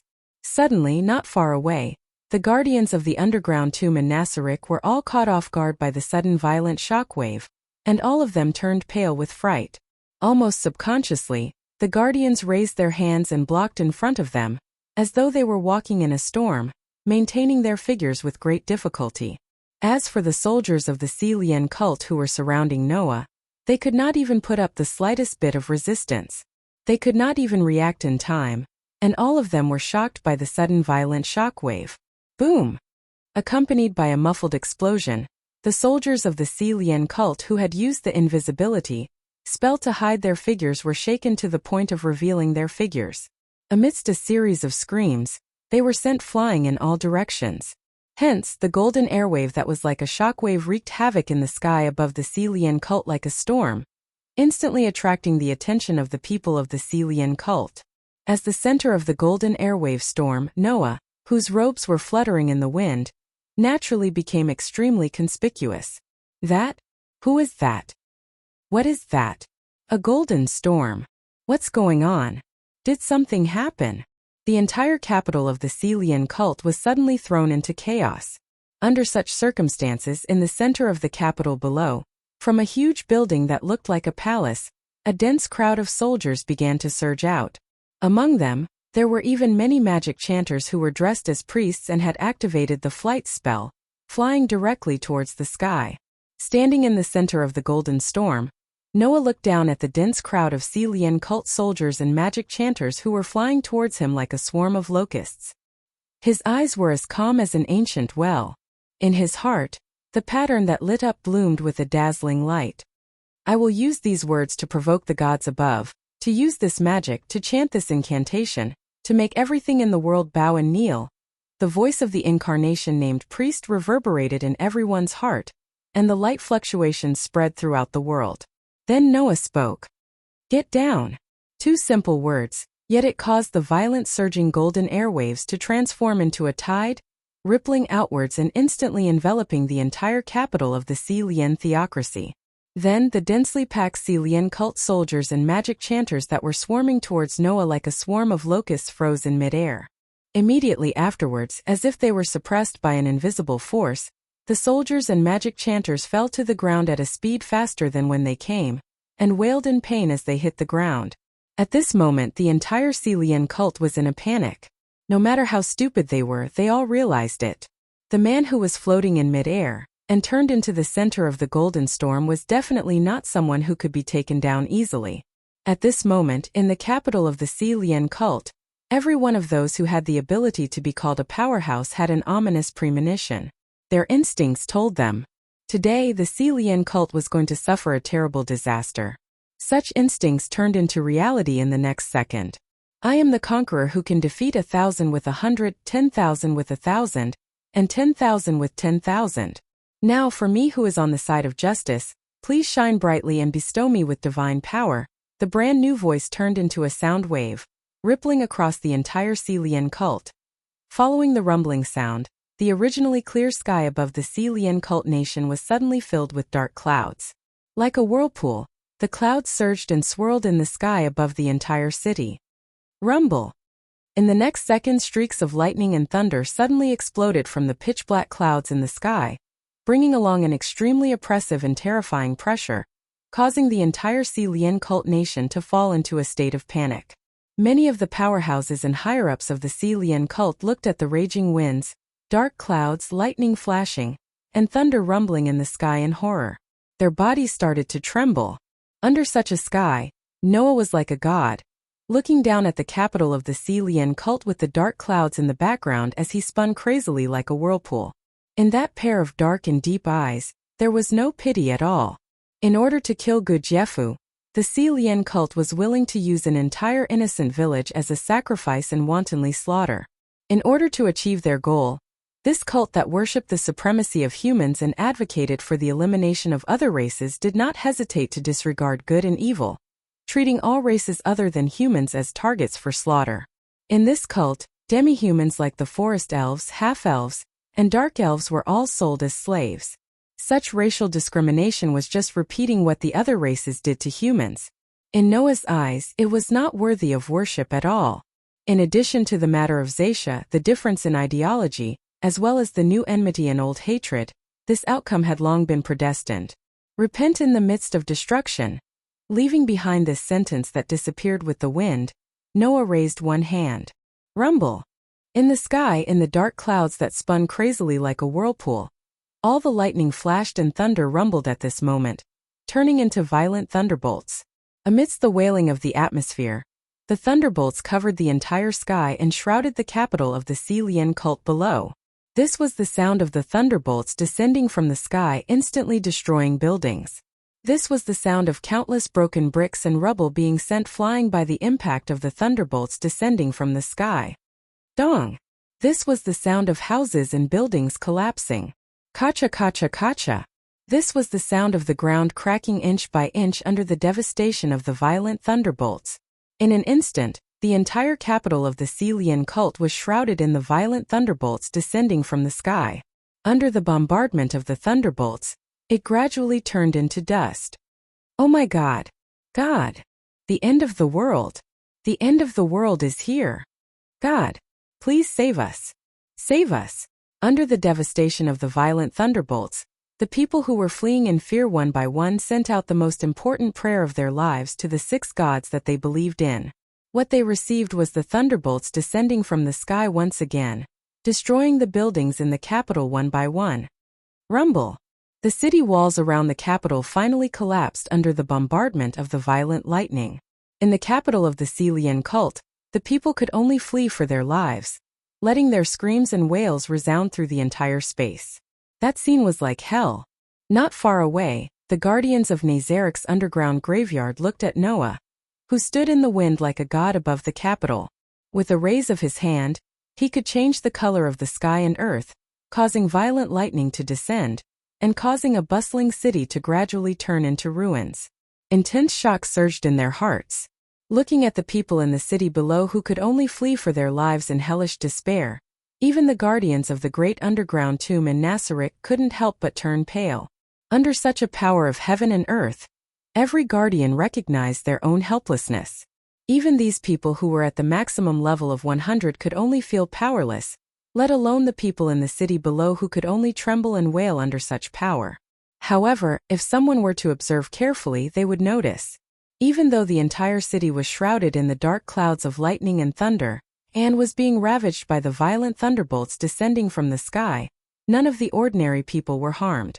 After all, to the ordinary people, the actions and decisions of the upper echelons of the Lian cult had nothing to do with them. Noah's goal was not to massacre without regard for anything, but to punish the culprits. After taking one last look at the city that had fallen into hell, and was gradually turning into ruins, Noah turned around. Let's go back. The guardians woke up one by one and quickly responded respectfully. Yes. Chapter 1249. Nasarik Underground Tomb, Surface Graveyard. Wang. Thick darkness suddenly emerged from the space in the center of the tomb. It condensed together, turning into a door-like fog and stabilizing. It was the 10th grade spell teleportation door that had no distance restrictions and a 0 failure rate of teleportation. With Noah in the lead, a group of guardians of the Nasarik Underground Tomb slowly walked out of the black fog-like door and appeared on the surface graveyard of the Nasarik Underground Tomb. Apart from Noah, everyone else was in a daze. Clearly, they hadn't been able to react to the destructive power of heaven and earth just now. However, when they came to their senses, the guardians of the underground tomb in Nasarik looked at Noah with only admiration and pride left in their eyes. A person with such divine power was actually the supreme ruler of the Nasarik underground tomb. Who would not feel admiration and pride for the person whom the guardians were loyal to? Especially Yael Bede and Zatia, who looked at Noah with extremely strong love in their eyes. They were just short of confessing on the spot and asking for Noah's favor. On the contrary, the person who had just used the power of authority to turn the entire Lian theocracy into ruins muttered thoughtfully as he walked forward as if nothing had happened. Those players haven't appeared yet. Ibru had said that the 6 gods of the Lian theocracy were all players. However, those players had only arrived in this world a few hundred years ago. Even so, it wasn't impossible that the 6 great gods were still alive. In Yggdrasil, the races that players could choose from were roughly divided into 3 types: humans, subhumans, and mutants. The basic races of humans were humans, dwarves, forest elves, and so on. The basic races of subhumans were goblins, orcs, ogres, and so on. The basic races of mutants were skeletons, zombies, vampires, and so on. Including the high-grade races, there were more than 700 races in Yggdrasil. Since the 6 gods who had arrived a few hundred years ago had helped the humans establish a country where humans were supreme, then it was very likely that they were humans. Since they were humans, they should have all died after hundreds of years. However, if the 6 great gods were from some of the higher races of the human race or had a profession with a special lifespan setting, it was not impossible for them to still be alive. Besides, even if they didn't, since there were precious items in Nazarik's graveyard that could change one's race and class, there was a high possibility that the 6 gods also had the same item. That way, as long as they changed to long-lived races and ranks, the 6 great gods would be able to continue living. Because of this, Noah was prepared to fight the 6 great gods, but the 6 great gods did not appear. Does it really not exist anymore? Or did he hide when he saw that the situation was not good? Noah muttered thoughtfully. If I had known earlier, I would have delayed and not used my authority right away. That being said, even if the 6 great gods appeared, what could they do? In the hands of Noah, who could already use authority, even if there were tens of thousands of level 100 players, it would only take one move to destroy them. What Noah really cared about was the fact that these players had come to this world. 8 desires king. 6 great gods. Demon god. If these existences really came to this world when the 2 worlds connected, then why didn't Gaia and Alea discover it? Or did Gaia and Alea discover it but did not say anything? No. Gaia and Alea did not hide it from Noah. Then, did something unexpected happen? Noah sighed, then raised his head and looked at the sky. All right, I'll leave for a while. Noah's purpose in coming to this world was to prevent the existence of Nazarik's graveyard from affecting the current world. However, since this world had welcomed many players hundreds of years ago, and even allowed the magic, professions, and items in Yggdrasil to flourish in this world, then Noah's worries were unnecessary. After all, magic, professions, items, and other factors were prevalent in this world, causing the entire society to change qualitatively. If this world didn't have any negative effects, then no matter how much trouble Nazarik's underground tomb caused in this world, it shouldn't have any effect. In that case, Noah did not need to worry about whether the existence of Nazarik's graveyard would affect the world. Thus, Noah said to the guardians of Nazarik's graveyard without looking back, "Next, I'll leave this place for a while. I'll leave the rest of Nazarik's graveyard to you guys." Hearing this, the guardians of Nazarik's graveyard were startled at first. Then they nodded one by one. "Understood," Yerbade said in a formal tone. "We'll arrange for escorts." Obviously, the guardians thought that Noah intended to go to the capital of the kingdom, or somewhere else like before. Little did they know that Noah intended to leave this world. Thus, Noah shook his head and said, "There's no need to arrange for escorts. There's no need to arrange guards. I'll be fine by myself." At this moment, the guardians of Nazarik's graveyard objected. How can this be? How can Lord Noah not have any attendants by his side? Yes. That's right. It's not right to let the Supreme Venerable travel alone. Although we know that our power is too insignificant for Lord Noah, this power still has to be given to the Supreme Venerable that we are loyal to. Zaisha, Yerbade, Mayor Kossitz, and Dimigos all expressed their thoughts. I think so too, Yerbade also said. No matter what, it's not right to let the Supreme Venerable travel alone. Even with Lord Noah's power, there's no one in this world who can compare to you. However, if you have to personally deal with those weak ants, it's too shameful. Please allow us to accompany you. The guardians of Nazarik's graveyard all nodded vigorously. It was obvious that due to their excessive loyalty, the guardians couldn't bear to see Noah leave Nazarik alone and go to the great graveyard. In response, Noah could only smile bitterly. I know that you have good intentions, but the place I want to go is rather special. It's not possible to bring you with me, so please forgive me. Saying this, Noah smiled faintly as he gently stroked the small silver sword on his waist. Moreover, I'm not traveling alone. Aster is with me, isn't that right? After hearing Noah's words, the guardians finally remembered Aster's existence. It wasn't that Aster's presence was weak, but rather that Aster had never interacted with the people of Nazarik's graveyard before. Naturally, it was easy to overlook him. However, even if they remembered that Aster was with Noah, the guardians of Nazarik's graveyard were still a little worried. "Alright, you don't have to worry." Noah could only shrug. "Just like you said, with my abilities it's not that easy for something to happen to me. Moreover, Nazarik's graveyard is in a period of rapid development. It can't do without your presence." The guardians of Nazarik's graveyard could only helplessly nod. Then, Yair Bate said with great reluctance, "When do you plan to leave?" "When I leave." Noah stroked his chin and smiled. "Today, I'll take a look at the various operations of Nasarik." Hearing Noah's words, the guardians of Nazarik's graveyard looked at each other. After a while, it was unknown if they had reached some sort of consensus, but Yair Bate and Demugos nodded at the same time, causing the expressions of Zaisha, Yal, Mer, and Kossitz to ease up slightly. Chapter 1250. The next day, Noah didn't seem to have any intention of leaving, and woke up naturally. Aster also acted as if nothing had happened and walked out of the bedroom hand in hand with Noah. "Are you leaving now?" Aster asked softly with his usual emotionless tone. "Aren't you going to say goodbye to others? Anyway, if I have the chance to come back next time, it's only been a month." Noah patted Aster's head. "Or Aster, are you reluctant to leave this place?" "No." Aster shook his head without hesitation. "As long as I have a master, that's enough."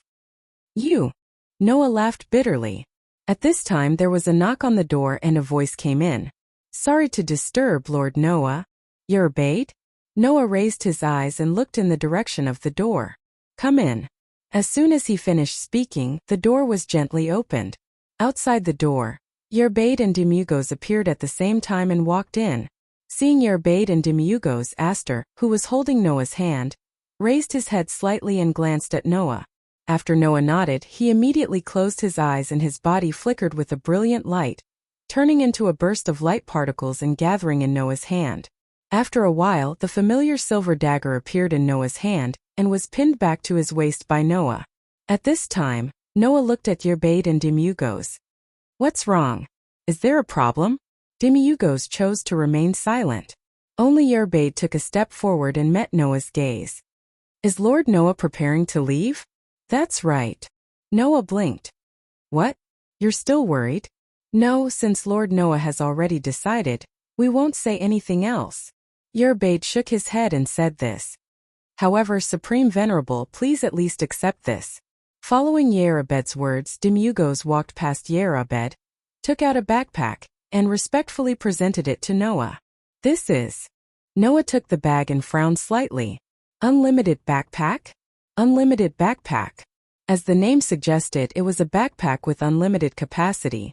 There was no space limit, but there was a weight limit. Using this backpack, as long as it did not exceed the weight limit of the backpack, no matter how big the object was, it could be stored inside. In other words, at first glance, this backpack was the size of a human head, but even if it couldn't compare to Noah's treasure vault or the treasure hall in Nazarik's underground tomb, it definitely wasn't as much as it looked. At the very least, it was enough to be used as a space the size of a warehouse. In Yggdrasil, this kind of backpack was often used to store consumables and recovery items such as scrolls and potions. Lord Noah, this unlimited backpack has been filled with props made by various crafting professions in Nazarik's underground tomb. Seeing Noah's puzzled expression, Demugos explained. Among them there are short staffs, magic staffs, crystals, potions, and other consumable props. The head of scribe has also instructed the Supreme Venerable to use dragon skin to create the highest level magic scrolls and other magic props. I hope they can be of help to Lord Noah. Hearing this, Noah's frown deepened, and he looked straight at Demugos. I've brought most of the things I want. These are all prepared for the underground tomb in Nasarik. In the treasure hall of the underground tomb in Nasarik, Noah had done a large search and collected all kinds of treasures that were useful to him. In the library on the 10th floor underground, Noah had also searched through all kinds of extremely precious summoning books, item books, magic books, and information books. In terms of gains, Noah had already obtained a lot. Noah definitely had a lot of the props that Demugos had prepared in his treasure hall. Since that was the case, there was no reason not to leave these props for the underground tomb in Nasarik. After all, the underground tomb in Nasarik also required the use of all kinds of magic props. Lord Noah, please don't worry. Yair Bedard smiled slightly. Because of the large amount of resources provided by Lord Noah, the various magic props made in Nasariq have exceeded our initial expectations. This has allowed the treasure haul to be fully replenished. These are all part of what we think will be leftovers after careful calculations. Therefore, Lord Noah doesn't have to worry about the lack of props in the underground tomb in Nasariq. Demiugos also said warmly. If these things can help Lord Noah, then it's really the best thing for us. Noah was suddenly speechless. After a while, Noah tightened the infinity backpack in his hand and smiled helplessly at Yair Bedard and Demiugos.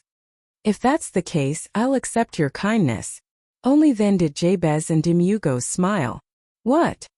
When Noah returned to the world between, and explained the matter of the players to Gaia and Aleia, the two restraints let out surprised sounds.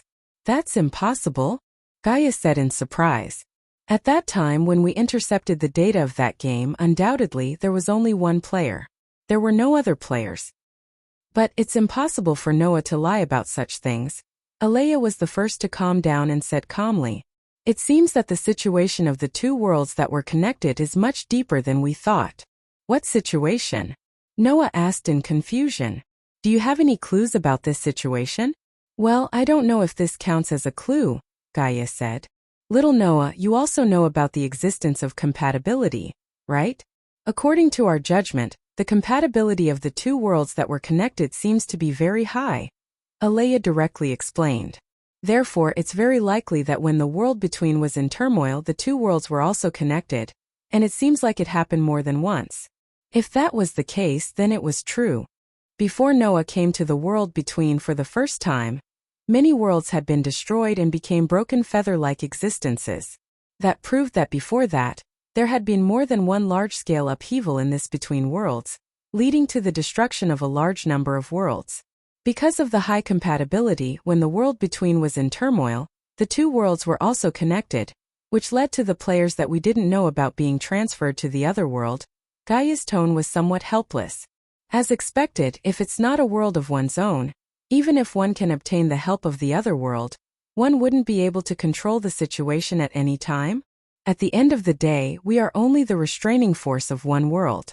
It is impossible for us to interfere with other worlds.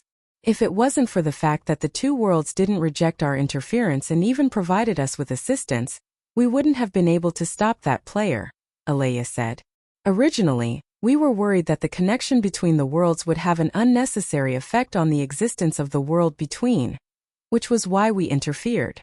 Now, it seems that the compatibility of the two worlds is high enough to accommodate each other. Since so many players did whatever they wanted in that world and didn't cause any negative effects, our interference is unnecessary. In other words, we won't care about it anymore? Gaia's tone became lighter. That's great. Taking care of our own world is already troublesome enough. If we also have to take care of other worlds, it would be too tiring. No matter what, it's been hard on you, Aleia said to Noah. Leave the rest to us. You can continue to collect world fragments in other worlds and increase your strength. Aleia's words made Noah fall into silence. Noah sighed and suddenly opened his mouth. Should I improve my strength? Then, to what extent do I need to increase my strength? This time it was Gaia and Aleia's turn to fall into silence. I know, to deal with an opponent that has the ability to bring chaos to the world between, I have to become stronger. Noah couldn't help but speak his mind. But, is my current strength still not enough? Since he obtained the power called authority in the world of God Slayer, and completed the great cause of killing God, except for Orpheus of Demon High School, Noah has never encountered a decent opponent. Now with LV 4 in the ability value of the SSS stage, Noah has no problem even if he uses 2 of the authority of the 10 avatars for a long time. Even if he goes all out, it is possible to use 3 avatars. Even so, is Noah's strength still not enough? Little Noah, don't worry. Gaia smiled bitterly. You will understand the real purpose of increasing your strength in the future. The real purpose of increasing my strength? Noah was slightly stunned. What does this mean? It's still the same sentence, you will understand sooner or later, Aleia said faintly. So, you just focus on increasing your strength, that's enough. Hearing this, Noah could only nod helplessly. Looking at the pieces of feathers that were wandering around, Noah didn't know how long it took, but he made up his mind and said, "In that case, help me choose a world with a higher level of strength." Chapter 12:51. Whoosh! This was a somewhat hurried whistling sound of the wind. When Noah once again experienced the feeling of entering a brand new world, the sound of the wind immediately drilled into Noah's ears.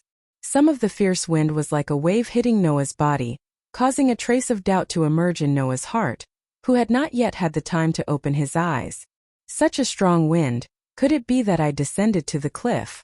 This was Noah's first thought after arriving in this world. Then when such a thought rose in Noah's heart, Noah felt it.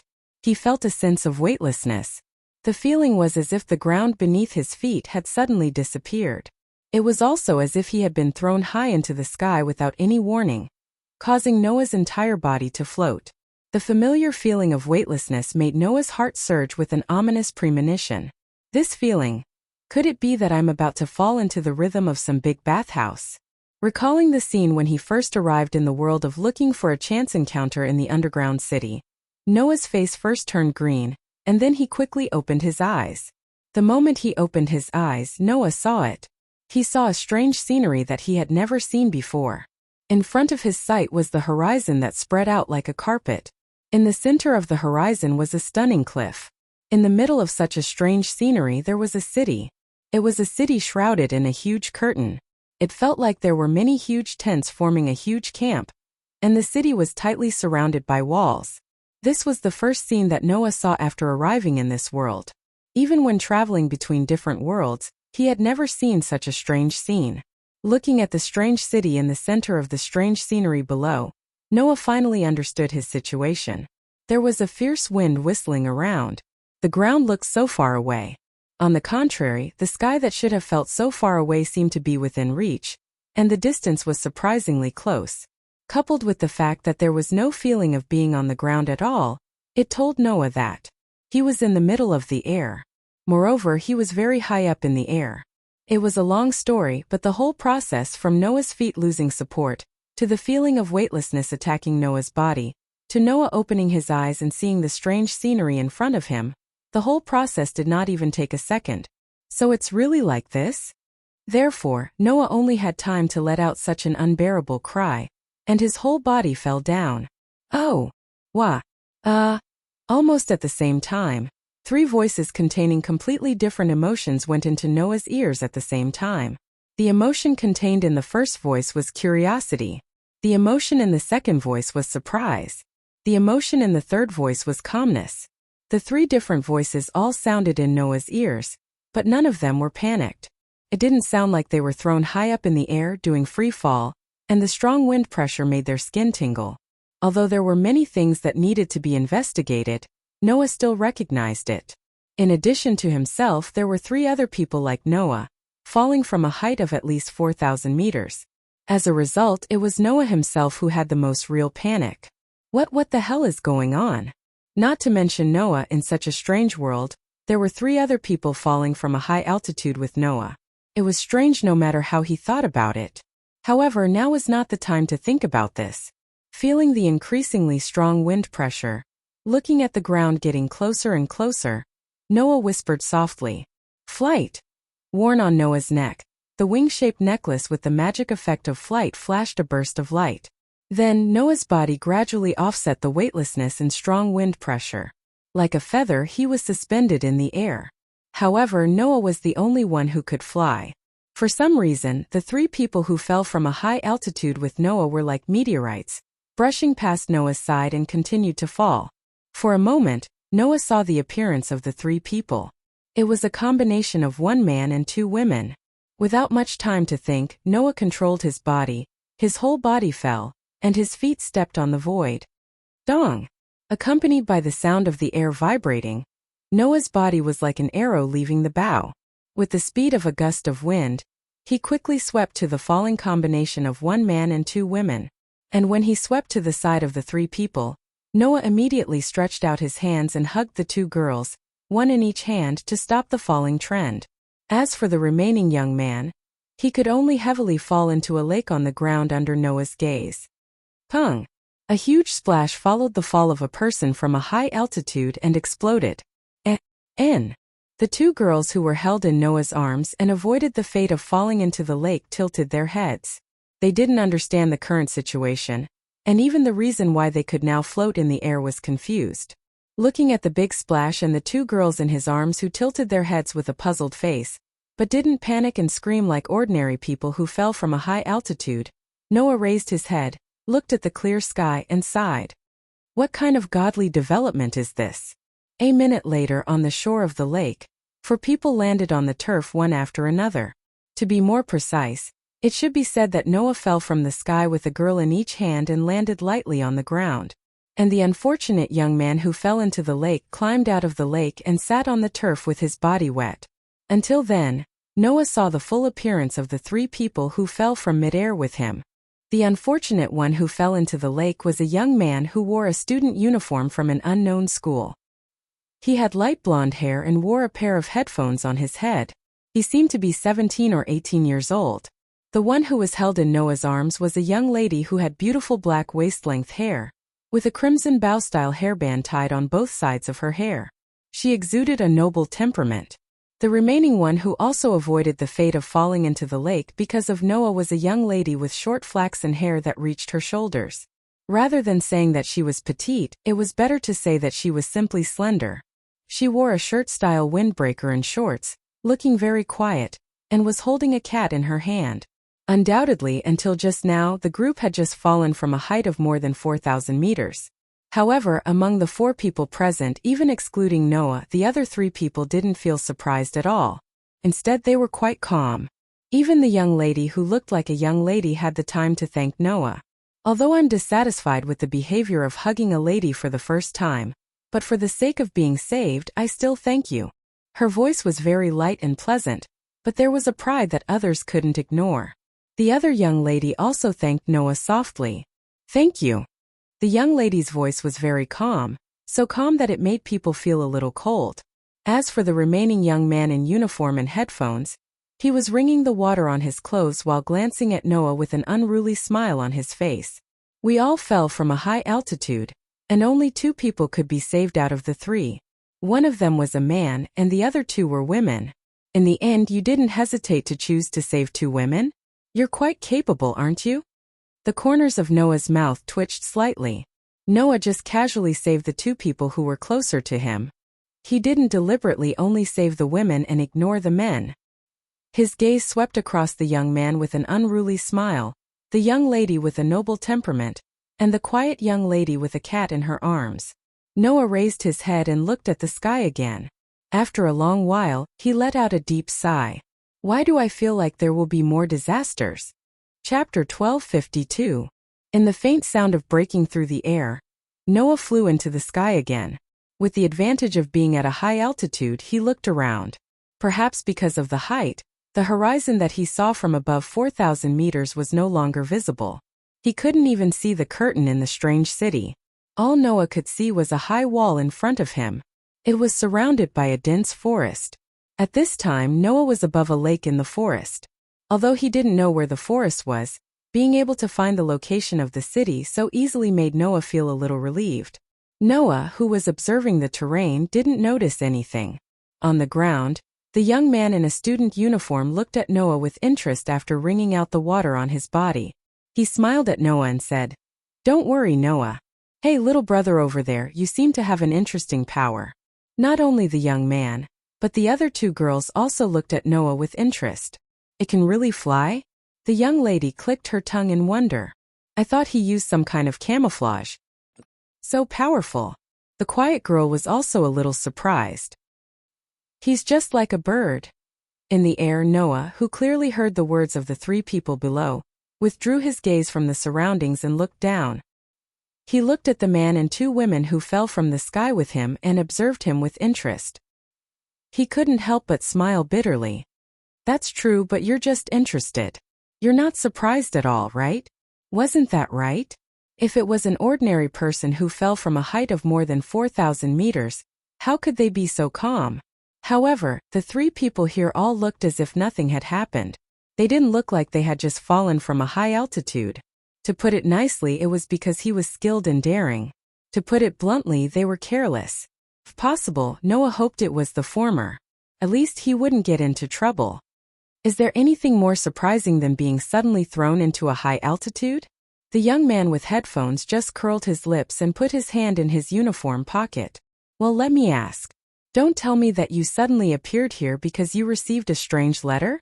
Since you're asking this question, it means that you're also here because you received the letter, right? The young lady put one hand on her waist and cast her gaze on the quiet young lady holding the cat. Looking at you, it's probably the same, right? The quiet girl holding the cat nodded gently. She seemed to be absent-minded and seemed to be a little quiet. She didn't want to talk at all. Only Noah slowly descended from the air, landed on the ground, and looked at the group of people. Letter? What letter? Such a sentence attracted the gazes of the other three people. If you ask this, it means that you are different from us. You didn't appear here after receiving a strange letter? The young man's face once again showed an unruly smile. Plus, you know how to fly. Interesting, really interesting. It seems that this place is more interesting than I thought. Hearing this, Noah slightly frowned and fell into deep thought. Although he didn't know what was going on, the three people in front of him didn't seem to be from here. They were suddenly sent here after receiving a letter. This was somewhat similar to Noah's situation. The difference was that Noah came here from outside the world, while the three people in front of him were suddenly sent here from somewhere else. In other words, even if there were 4 people here, none of them had any understanding of the current situation. Whether it was the young man in the student uniform, the noble girl, or the quiet girl, they were all like Noah. They were new here and didn't know anything. Anyway, let's introduce ourselves. Noah sorted out his thoughts and looked at the 3 people in front of him. My name is Noah Doria. You can just call me Noah. Oh, a foreigner? The young man slightly raised his eyebrows and said indifferently, I'm 16 Knights of Reverse. You can call me whatever you want. I'm Jo Yuasuka. The noble girl introduced herself in a dignified tone. As you can see, I'm just a girl in distress. Haruhibuyao. The quiet girl still holding the cat in her arms said concisely. Same as above. Meow. The cat in the arms of the girl called Haruhibuyao also didn't want to be left out. Looking at the 3 people in front of him introducing themselves in a very unique way, for some reason Noah felt a headache coming on. Intuition told Noah that if he continued to stay with these 3 people, it would cause all kinds of trouble. Because of this consideration, Noah decided to speak. Since you don't know each other before, and you don't look like the type who can't live without others, I think we should just go our separate ways here. Hey, you're proposing such a cold solution right away. Aren't you a bit too unreasonable? 16 Knights of Reverse said this, but his face showed that he completely agreed with this idea. Well, but this seems to be more interesting. I'll agree for now. Under normal circumstances, as fellow humans who have come to an unfamiliar place, whether it's from an emotional or rational point of view, it would be more beneficial for us to stick together. Right? Zhuan Feinyao crossed his arms and smiled arrogantly. But you're right. I, Jo Yuasuka, don't want to rely on others. Don't think that I'll cry and beg you to take me in like a weak girl. I'm fine. Haruhibuyao's expression didn't even change. I'm not alone anyway. I have the tricolor cat with me. Meow. The tricolor cat in Haruhibuyao's arms immediately let out a sound of agreement. In this regard, Noah just shrugged. If that's the case, then that's great. Then everyone, let's go our separate ways here. I hope we'll have a chance to meet again in the future. 16 Knights of Reverse, Jo Yuasuka, and Haruhibuyao immediately spoke up. I hope that the next time we meet again, we won't fall from a high altitude like today. I feel the same. Same. Leaving this conversation as the end, the group of men and women who had just arrived immediately turned around and left without any hesitation. Moreover, they left in 4 completely different directions. They didn't have the slightest bit of hesitation. Logically speaking, when they just arrived at an unfamiliar place, even excluding Noah, the other 3 should be somewhat uneasy. But 16 Knights of Reverse, Jo Yuasuka, and Haruhibuyao didn't have that kind of emotion. They were extremely calm and self-centered. This mentality was completely different from ordinary people. However, it was precisely because of this abnormality that these 3 people would appear here. Just when Noah, 16 Knights of Reverse, Jo Yuasuka, and Haruhibuyao were about to go their separate ways, a panicked voice finally sounded. Wait. Please wait a moment. The moment the panicked voice sounded, 16 knights of reverse, Joyu Asuka, and Haruhibuyao all stopped in their tracks. Noah's footsteps also slightly paused, but in his heart, he knew that this was bad. Sure enough, it's not that easy to leave. This time, I can confirm that staying with these people is definitely going to be a big problem. With this thought in mind, Noah decided to ignore the sudden cry and quickened his pace. Just as he was about to charge into the thicket in front of him, a figure nimbly leaped in front of Noah and blocked his path. It was a girl. She looked to be about 17 or 18 years old. She had a head of water blue waist-length hair. She wore a somewhat provocative miniskirt and silk stockings. Her appearance was quite eye-catching, and she was very beautiful. The girl also had a pair of water blue ears on her head. It was a pair of rabbit ears. Long rabbit ears. Such an unusual appearance made Noah, who was about to leave without caring about anything else, stop in his tracks and blink his eyes. Rabbit Girl? Chapter 1253. Bunny Girl. This was Noah's first impression of the bunny-eared girl who suddenly appeared in front of him. The impression made the rabbit-eared young lady spread her arms and stood in front of Noah. Her ears perked up as she refuted strongly. Black Bunny is not a bunny girl. Black Bunny is known as the Moon Bunny of the Hakata aristocracy. Moon Bunny? Noah blinked his eyes again and said with some uncertainty. The Moon Bunny you speak of, is it the kind of bunny that lives on the moon? That's right. The girl who called herself Black Bunny said with her head held high. That's why Black Bunny is not a bunny girl. 16 knights looked at Black Bunny with a scrutinizing gaze. She looked at Black Bunny's seductive thighs that were exposed outside of the provocative miniskirt, and a pair of large breasts in front of her. Then she carefully observed Black Bunny's beautiful figure, and finally gave her a thumbs up. No, I also think it's good that you're a bunny girl. That's right, that's right. Jiu and Asuka nodded. It's good that you're a bunny girl. Is it a bunny girl? Haruhi Hiroyuki looked at Black Bunny's long ears with curiosity in his eyes. Is it a bunny girl? I'm not a bunny girl. Black Bunny raised her voice. Please listen to Black Bunny, okay? Well, it doesn't matter if you're a bunny girl or a moon bunny. In short, can you please move aside? Noah said with a fake smile. I feel that if I continue to stay here, all kinds of troublesome things will happen. I have to leave quickly. Move aside. Bunny girl. That's why Black Bunny is not a bunny girl. Black Bunny shouted with a voice that sounded like she was about to cry. Also, Black Bunny can't let you leave. Please listen to Black Bunny obediently. Hearing this, Noah went silent. After a while, Noah sighed. There's no other way. Noah suddenly raised his head after his words sounded. He clenched one of his hands into a fist. Immediately, a fist heavily smashed onto the ground while accompanied by a frightening sharp wind sound. Dong! With Noah as the epicenter, the violent impact immediately carried an astonishing amount of sand and gravel as it exploded. Wah! The sudden and powerful impact made Haruhito Masaaki, Komodo Asuka, and Haruhito Masaaki cry out in alarm. They subconsciously used their hands to block in front of their bodies. Their clothes fluttered in the wind as if they had encountered a strong wind. Reverse 16 Knights also subconsciously used a hand to block in front of his body. He stood against the wind, but a bright light burst out from his eyes. In the next instant, Noah's voice resounded from the center of the berserk shockwave and the dense dust. Well then, everyone, see you later.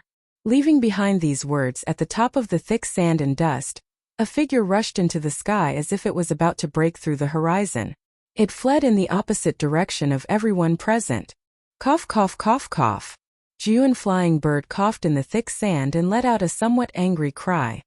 Is it necessary to go to this extent just to leave? Haruhi Biao also coughed slightly, but his eyes were filled with surprise. He has a powerful physical ability. Isn't that so? Noah's punch directly blasted the ground, creating a small crater with a diameter of 2 to 3 meters. With the physical ability of a human, that was already an impossible realm to reach. Only Haruhito, while coughing in the thick sand and dust, was still anxiously shouting at Noah, who had almost turned into a small black dot that would disappear in the next second. Why didn't you listen to Haruhito properly? Just as the other three girls had their own reactions, Reverse 16 Knights stared at Noah, who had turned into a small black dot. Ha ha, ha ha, ha ha ha ha. In the next second, Reverse 16 Knights suddenly burst out laughing. That laughter was filled with excitement and joy. Very good. Very good. It's really very good. You brat. You're more interesting than I thought. While laughing, Reverse 16 Knights turned his head and looked at Haruhito with an arrogant smile on his face. Hey, the bunny girl over there. Didn't I say so? Haruhito shouted almost as a conditioned reflex. Haruhito is not a bunny girl. However, Reverse 16 Knights ignored Haruhito's rebuttal and said this to himself. Don't you want that guy to stay? Then let me help you catch him back. Haruhito was stunned. Without giving Haruhito time to react, Reverse 16 Knights turned his gaze back to the small black that was about to disappear in the sky. With an excited smile, his body slightly bent down. Bang! Like an explosion, a shockwave exploded beneath 16 Knights' feet. Reverse 16 Knights was like a rocket that soared into the sky. It was so violent that it crushed the ground. Amidst the ear-piercing sound of the air being torn apart, it used an extremely shocking speed to rush towards the horizon. On the other side, Noah, who was flying in the sky, looked at the forest that was getting farther and farther away from him, and gently exhaled a breath. Although I don't know why, it's great to leave those three guys who seem to be extremely troublesome. With such a sentence, Noah turned his gaze to the tall wall at the end of the forest, which was the city that he saw when he fell from the sky. No matter what, let's go to the city first and find a way to understand this world. Disregarding Reverse 16 Knights, Distant Flying Bird, and Haruhito Hikari, the girl who suddenly appeared in front of Noah and claimed to be Haruhito seemed to be an aboriginal of this world. If it was Haruhito, she should be able to introduce the situation of this world to Noah, right? Unfortunately, it doesn't look like a simple appearance. There must be a purpose, right? Noah shook his head with a smile. Although I don't know what that bunny girl is going to do, it's better to stay away from here. With such an idea, Noah abandoned other thoughts and prepared to move in the direction of the city. Whoosh! It was also at this moment that a sharp sound of something breaking through the air resounded from afar. It was as if a sound wave had come from the ground below. At the same time, within the range of Noah's sensing ability, an aura was like a rocket soaring into the sky, approaching Noah at an astonishing speed. Noah narrowed his eyes, turned his head abruptly, and looked at the ground below. There, a figure rushed into the sky at an extreme speed, and in the moment when Noah turned his head, it rushed in front of Noah. The next moment, Reverse 16 Knights' arrogant smile was imprinted in Noah's eyes. Don't be in a hurry to leave. Noah's pupils constricted as he saw 16th Knight's arrogant smile. Your physical fitness seems to be very good, huh? After saying that, Reverse 16 Knights suddenly stretched out his hand, grabbed Noah's collar, twisted his body and faced downward. Come and try to fight with me, little brother. It was like throwing a shot put. Reverse 16 Knights grabbed Noah's collar tightly and threw Noah down. Suddenly, Noah's figure was thrown down by Reverse 16 Knights at an astonishing speed, and with a terrible sonic boom, he fell madly to the ground, rubbing against the air. Seeing this, Reverse 16 Knights smiled excitedly. His figure that was in free fall twisted again, and with a muffled explosion, he swooped down toward Noah, who was falling madly. Above the forest, two streamers were like meteorites, falling from the sky with a fiery heat wave caused by the violent friction with the atmosphere. The sharp sound of breaking through the air echoed in his ears. Noah's figure was falling at an astonishing speed, and his heart was full of surprise. Reverse 16 Knights actually has such a degree of power? Whether it was the speed of soaring into the sky or the power of throwing Noah down, it could be said to be amazing. That speed almost made Noah unable to react. That power made Noah, who was grabbed by the collar, unable to resist, causing him to be thrown down fiercely. Raising his head, Noah looked at Reverse 16 Knights, who was chasing him with an arrogant and unruly smile on his face, and his eyes flickered. This guy is not simple. Chapter 1254. Pung dash. The deafening explosion caused a burst of thick sand and dust to rise from a corner of the forest and spread to the sky. In the sand and dust, two figures suddenly retreated, opened up a distance and confronted each other. Soon the thick sand and dust in the air began to slowly dissipate, exposing the situation inside under the sun. Taking a closer look, there was a meteorite crater in the middle of the two figures confronting each other. It was made by Noah and Reverse 16 Knights when they landed on the ground one after another. Yes, it was made by foot. Because, whether it was Noah or Reverse 16 Knights, they both fell at a shocking speed. Of course it would cause such a scene when they landed. Looking at Noah opposite, Reverse 16 Knights took off the headphones on his head and let them hang around his neck. Then he grinned at Noah. How does it feel to fall at the speed of the third universe? If I have to give a feeling, it would be surprise, right? Noah patted the dust stuck to his body and looked at Reverse 16 Knights. Then, can you tell me why you stopped me? Well, don't be so cold. Reverse 16 Knights opened and closed his palms slightly, but the smile on his face remained unchanged. It's not easy to meet such an interesting opponent. How can I not vent? Vent? Noah raised his eyebrows. In other words, you stopped me just to let me accompany you to vent? How is it? Reverse 16 Knights laughed. Very interesting, right? Sigh. Noah sighed faintly. If I said it's not interesting, would you let me go? I already said don't be so cold, right? Reverse 16 Knights clenched one hand into a fist, and a terrifying force gathered in his fist that was undetectable. Isn't it good to play a little? As soon as he finished speaking, 16 Knights twisted his feet, causing the ground to tremble. At the same time, he stirred up a strong impact in dust. With the astonishing speed known as the third universe's speed, his body tore through the air, and with an ear-piercing screech, he shot towards Noah's direction. That frightening speed made Noah's dynamic vision only able to faintly see a black shadow. Noah, who had fully experienced the so-called speed of the third universe after reversing the 16 Knights, did not hesitate at all. The energy source in his body suddenly turned into a source of mana, allowing the endless mana to become a surging torrent that flowed inside his body. Wong! Mana patterns spread out on Noah's calf like electric wires. Facing the amazing speed of 16 Knights, Noah's LV, 4 level and SSS level agility, was not enough to deal with it. Therefore, Noah did not hesitate to use Enhance Magic to strengthen his feet. With a turn of his feet, his figure flickered rapidly, and he strangely flashed backward. After the strengthening of Enhance Magic and LV, 4 level agility, Noah's speed increased to a terrifying level. However, even so, 16 Knights' figure still crossed the void like a rocket, like a maggot in the tarsal bone, and instantly caught up with Noah, who was retreating. The extreme speed known as the third universe's speed could be seen from this. Even with LV, 4 level and SSS level agility blessing, and even after the strengthening of Enhance Magic, Noah's speed was still not as good as 16 Knights. Noah's outstanding sensing ability allowed him to control the charging trajectory of Reverse 16 Knights very well. Noah could only turn his feet again, and his figure flashed violently, leaving an afterimage in the same place, and as if teleporting, he instantly appeared dozens of meters away. However, when Noah's figure just appeared in front of him, a sharp sound broke through the air again. He saw that 16 Knights with an unchanging happy smile, like a bullet, crossed the space and once again caught up with Noah's figure. What's wrong? What's wrong? 16 Knights laughed out loud. Do you only know how to run? Little brother.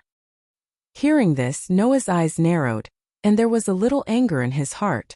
Although 16 Knights' provocation was very low level, and with Noah's mentality, he wouldn't be so easily provoked. However, being provoked for no reason didn't mean that Noah wouldn't feel angry. So while Noah retreated, he stretched out a hand and snapped his fingers. Vroom! Golden ripples undulated in the space around Noah, and various weapons such as sabers, swords, spears, halberds, and so on popped out from the ripples, all of which were pointed at Reverse 16 Knights, who was charging over at an astonishing speed. Immediately after, the sabers, swords, spears, halberds, and all kinds of treasures turned into streams of laser-like flowing light, covering the sky and covering the earth as they shot towards the direction of 16 Knights. With the speed of 16 Knights' reversal, he should be able to easily avoid all the treasures that were shooting towards him from all directions, right? Then it would be time for Noah to fight back. However, in the next moment, Noah was surprised again. Facing the overwhelming number of treasures that were shooting towards him, 16 Knights did not dodge at all. Instead, he chose to advance instead of retreating. There was an expression that represented violence on his face, and 16 knights clenched his fists, facing the relics that were shooting at him. Like thunder, he pulled out shadows of his fists, and his fists bombarded continuously. Clang, clang, clang, clang, clang. The crisp sound of steel colliding with steel could be heard continuously. Reverse 16 knights actually used a pair of ordinary fists to smash away all of the treasures that were shooting at him from all directions. What? Noah exclaimed in shock. He smashed the relics with his fists? That was something that could only be done with amazing strength and a strong body. At least, Hercules, who was in the form of a servant, would never be able to do such a thing.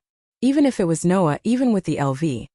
For strength and durability buffs as well as the blessing of the sword to weaken physical attacks plus the enhanced magic buff, he still couldn't do it. In other words, the young man named 16 Knight's physical ability was stronger than Noah and Hercules. Moreover, he was much stronger. His strength was enough to smash the relics away. His speed was comparable to the speed of the third universe. In this way, it would be difficult for the young man named 16 Knights to use a simple relic to shoot at him. Under such circumstances, 16 Knights, who was using a pair of ordinary fists to smash the relics that were shooting at him, rushed towards Noah with a burning expression. His clenched fists were accompanied by a terrifying fist wind, and he went straight to Noah. The fist with the terrifying fist wind was gradually magnified in Noah's vision. Noah's eyes were sharp and he clenched his fist. OM! The magic lines that looked like electric wires spread out on Noah's arms. Clang! A dazzling light flickered on Promise's clenched arms. A red gauntlet that looked like a dragon's claw appeared on Noah's arm, and the jade on the back of his hand flashed a gorgeous light. Boost! A voice was heard from the gauntlet that looked like a dragon's claw. In the next second, the fist with the terrifying fist wind collided with the dragon's claw in midair. Dong! A deafening and terrifying muffled sound rang out in response, setting off a terrifying and violent shock wave that swept across the space. The shocking impact cracked the ground inch by inch, and then it exploded, stirring up a large amount of gravel. At the center of the impact, Noah's and 16 Knights' fists collided, causing 16 Knights to laugh heartily. Great, great. Very good. Hey, there's actually someone who can fight with me. It couldn't be better. With such a laugh, 16 Knights raised his other fist, and his sharp gaze pierced Noah. Then take another punch from me. Seeing that 16 Knights had once again raised his fist that could smash away a noble artifact, Noah clenched his other hand tightly. Dong! The collision of fists caused a shockwave that seemed to shake the heavens and earth to shatter. Chapter 1255. Boom!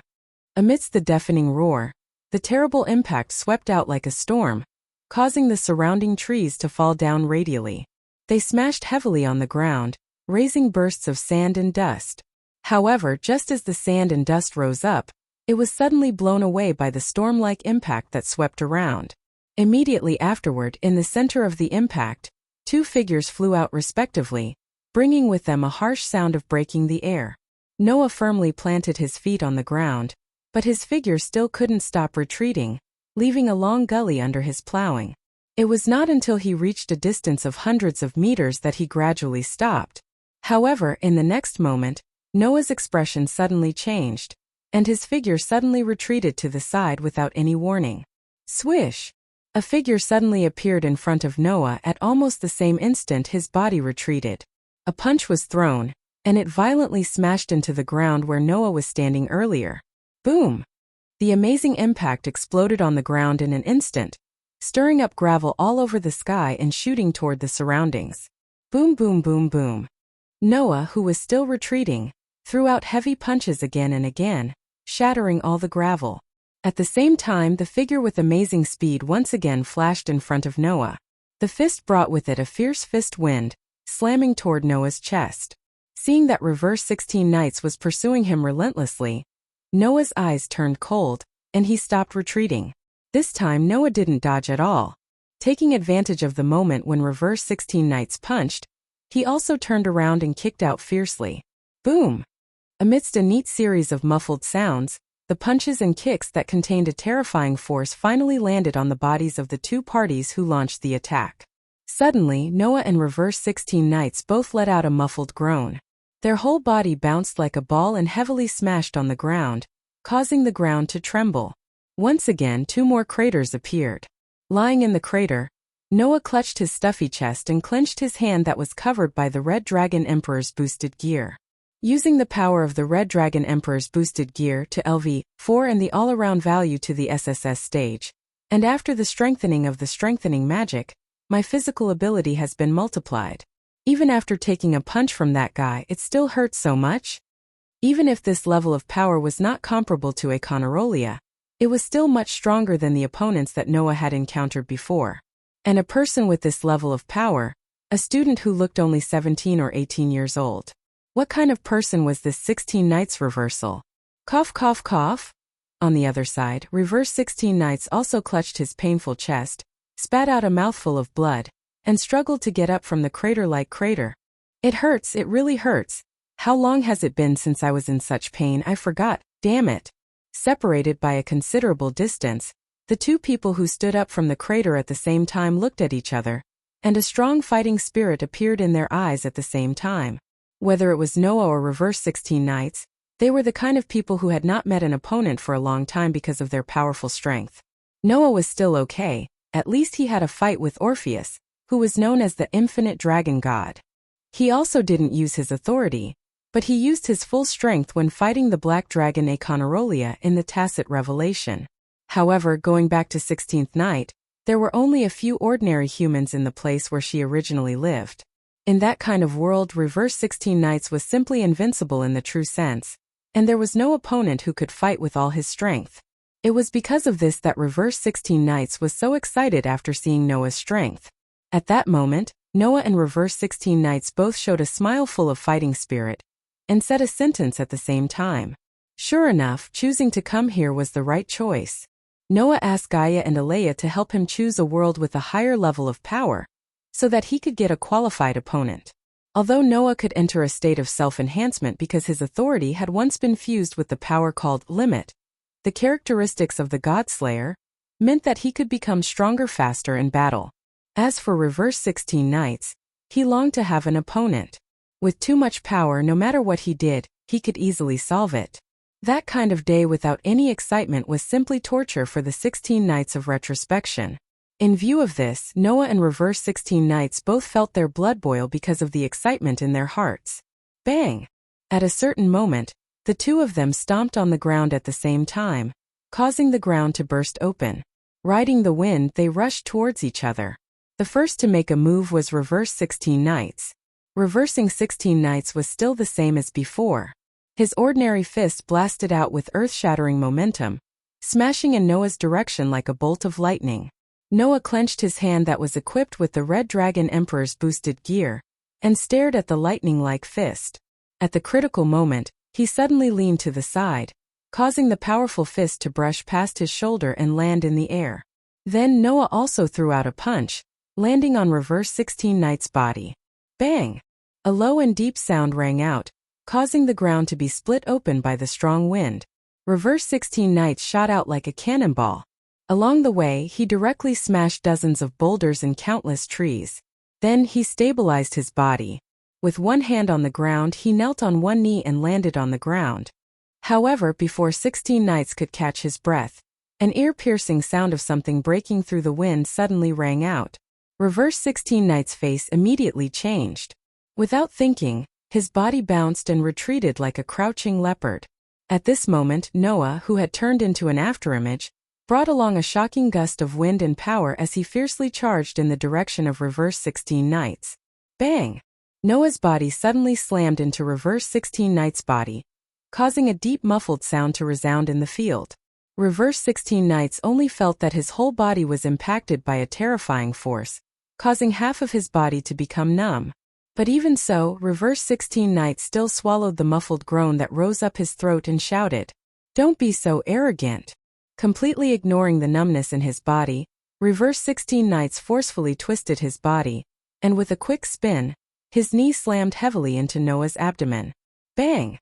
A muffled sound that caused one's heart to shrink rang out once again, causing Noah, who had suffered a heavy blow, to tremble. Immediately after, it was replaced by a ruthless look. Borrowing the power of the 16 Knights reversal, he twisted his leg, spun his body, and sent a kick flying out. Bang! In the terrifying sound of a boulder falling to the ground, Noah's foot directly kicked Reverse 16 Knight's chest. As a result, the two people who suffered a heavy blow at the same time flew out. After their bodies rubbed against the ground for hundreds of meters, they slowly came to a stop. Ha! Ha! Rapid gasps began to sound in the field. Noah and Reverse 16 Knights covered their chests at the same time, stood up with difficulty, and then laughed at the same time. The laughter was very soft at first. However, the laughter became louder and louder. In the end, the laughter had evolved into incisive laughter. Putting aside Reverse 16 Knights, it was quite rare for Noah to have such a performance. At least usually Noah didn't have the habit of suddenly laughing for no reason. As for the 16 Knights reversal, after coming to this world, such hearty laughter had become more frequent. After an unknown amount of time, the two of them stopped laughing at the same time. Once again, their gazes met in midair, stomped on the ground, and rushed to each other violently. Bang bang bang bang. In the corner of the forest, a series of muffled sounds that were accompanied by air waves continuously sounded. During this period, there was also the sound of the ground and the trees exploding. It lasted for a long time. Chapter 1256. When Black Rabbit, Joyuki, and Haruai Hikari arrived at the place where the rumbling sound came from, the scene that appeared in front of the three girls made them stunned on the spot. First, what appeared in front of Black Rabbit, Joyuki, and Haruai Hikari's eyes was an empty space. The trees were either broken in half or exploded into pieces, leaving only a few remnants of their roots. The ground was filled with tree fragments and stone debris. In such an open space, there were shocking craters all over the place. The places that didn't have craters were either cracked like spider webs or had long gullies. It was simply a mess. Immediately after, Noah and 16 Knights laid on the only undamaged spot in the open space, their bodies riddled with wounds. Both of them were gasping for air. If one looked closely, they would be able to see it. Whether it was Noah or Reverse 16 Knights, they both had a carefree expression on their faces. That expression was like an athlete who was sweating hard at a sports event. They were extremely satisfied. Looking at this scene, Kuroto Asuka, and the three girls fell into a state of speechlessness. After a while, Joyuki took a deep breath and held her head as if she had a headache. This place, is it because of the battle between those two people? It should be. Haruai Hikari nodded and said with admiration, "Those two people are so powerful. This kind of destructive power. Black Rabbit was in disbelief and excitement. She clenched her hands and made a praying gesture. Her face was full of joy. If it's them, they will be able to help me. Help us." The three girls had different reactions. On the only undamaged spot, Noah and Reverse 16 Knights were lying on the ground. Their rapid breathing gradually calmed down. "You're quite powerful, little brother." Reverse 16 Knights smiled with admiration and satisfaction. "A normal person would definitely be dead after taking one of my punches. You've been punched so many times by me, yet you've only suffered such minor injuries. What exactly is your body made of?" Hearing this, Noah glanced at Reverse 16 Knights and curled his lips. Shouldn't I be the one asking this question? Reverse 16 Knights' physical ability was quite terrifying. It was so terrifying that Noah had to admit that he wasn't as good as him. If he didn't use Enhance Magic to strengthen his arms and legs, and Red Dragon Emperor's Gauntlet boosted gear to increase his physical ability, Noah wouldn't be able to fight with Reverse 16 Knights. If that was the case, he would definitely die a horrible death. On the other hand, the boosted gear that Noah created using the Weapon Refinement spell could activate the multiplier effect 5 times. Therefore, in the fight with Reverse 16 Knights, as time passed, Noah's advantage grew bigger and bigger. After the 5th time, Noah was able to suppress Reverse 16 Knights. However, even so, Reverse 16 Knights was still able to get up and swing his fist at Noah after being punched countless times by Noah, who had been boosted by the Red Dragon Emperor's boosted gear 5 times in a row. In the end, because the multiplier effect of the Red Dragon Emperor's Gauntlet could only be used for a short period of time before disappearing, Noah, who had lost the multiplier effect of the Red Dragon Emperor's Gauntlet, was instead suppressed by the 16 Knights. With the support of LV4 and SSS level endurance, coupled with the weakening of Swords protection, Noah finally made it through. Next, Noah's fighting methods were not limited to punches and kicks. Sometimes he used the Gate of Babylon to launch a salvo of attacks. Sometimes he used the cold smelting to temper. Noah even created the White Dragon Emperor's light wings, divine dividing, in an attempt to weaken reverse 16 Knights by having its ability. However, the salvo of attacks from the Noble Phantasm was blocked by reverse 16 Knights' fists. The cold smelting that could temper the opponent and the White Dragon Emperor's light wings, divine dividing, that could weaken the opponent were ineffective against reverse 16 Knights. That really surprised Noah for a long time. Therefore, if there was anyone who was more curious about the structure of another person's body, it would definitely be Noah, who was more curious about the structure of reverse 16 Knight's body. As an ordinary human, how could his body be so powerful? Why was it that even the toughening and weakening abilities were ineffective against it? How could he still stand up after being hit so many times? These were all what Noah wanted to know. Of course, it was not until a long time later that Noah found out. The power of the 16 Knights of Reverse Time was called the Truth Unknown, also known as the Body Unknown power. Not only did it have the ability to shatter mountains and rivers, but it could also throw objects at the speed of the third universe. It was a power that could create miracles and destroy miracles. At the same time, it had the gift of shattering heaven and earth, and the gift of shattering power, which were two completely contradictory abilities. At the same time, reverse 16 Knights also had the ability to nullify negative abilities such as petrification and curses, as well as a strong body that could resist instant death attacks. This was the reason why Noah's cold smelting and White Dragon Emperor's light wings, divine dividing, were ineffective against reverse 16 Knights. However, even if he did not know this, Noah would still look at reverse 16 Knights in a different light.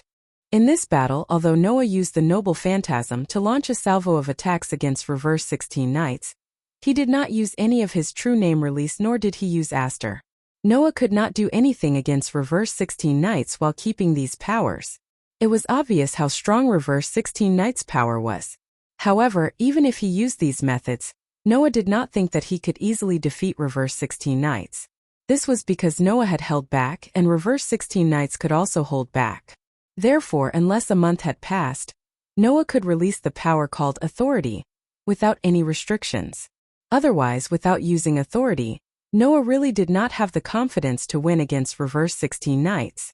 At that moment, Noah struggled to get up and slowly stretched out a hand. Virum. A golden ripple suddenly appeared above Noah's hand, and 2 bottles of blood-like bright red liquid were spat out, falling into Noah's palm.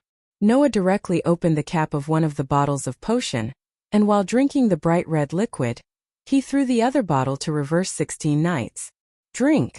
Reverse 16 Knights almost subconsciously stretched out his hand and caught the potion, shaking the bright red liquid inside, and curiously asked, "What is this?" Noah did not speak, but drank the potion in one gulp. In the next second, Noah's body began to emit a faint soft light, and the injuries all over his body gradually recovered under the soft light.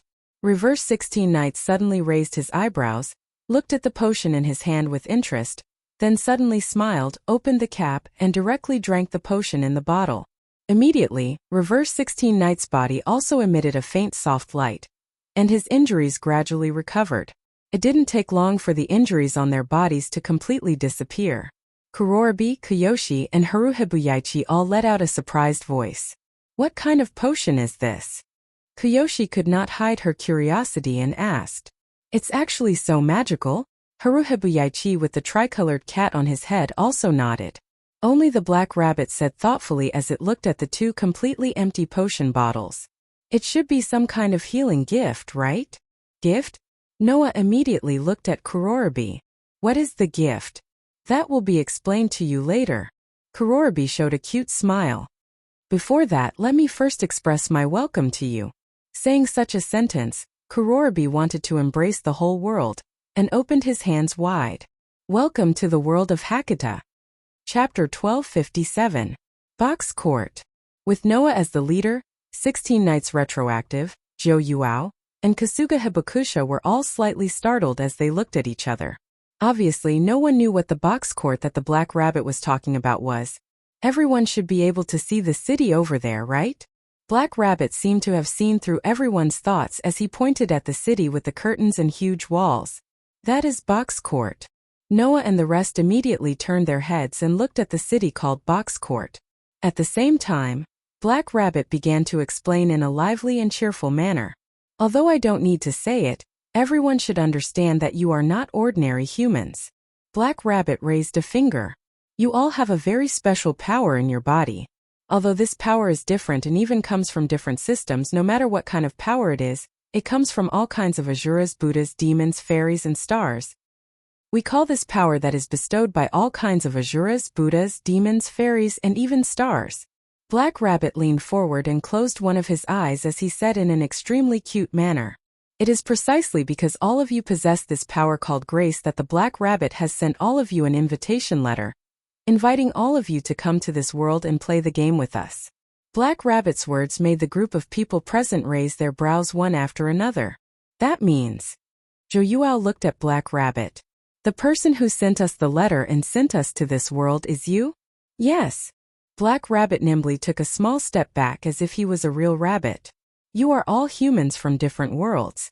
Black Rabbit knows that you are all existences with the highest level of grace, so I sent you an invitation letter and invited you to this world.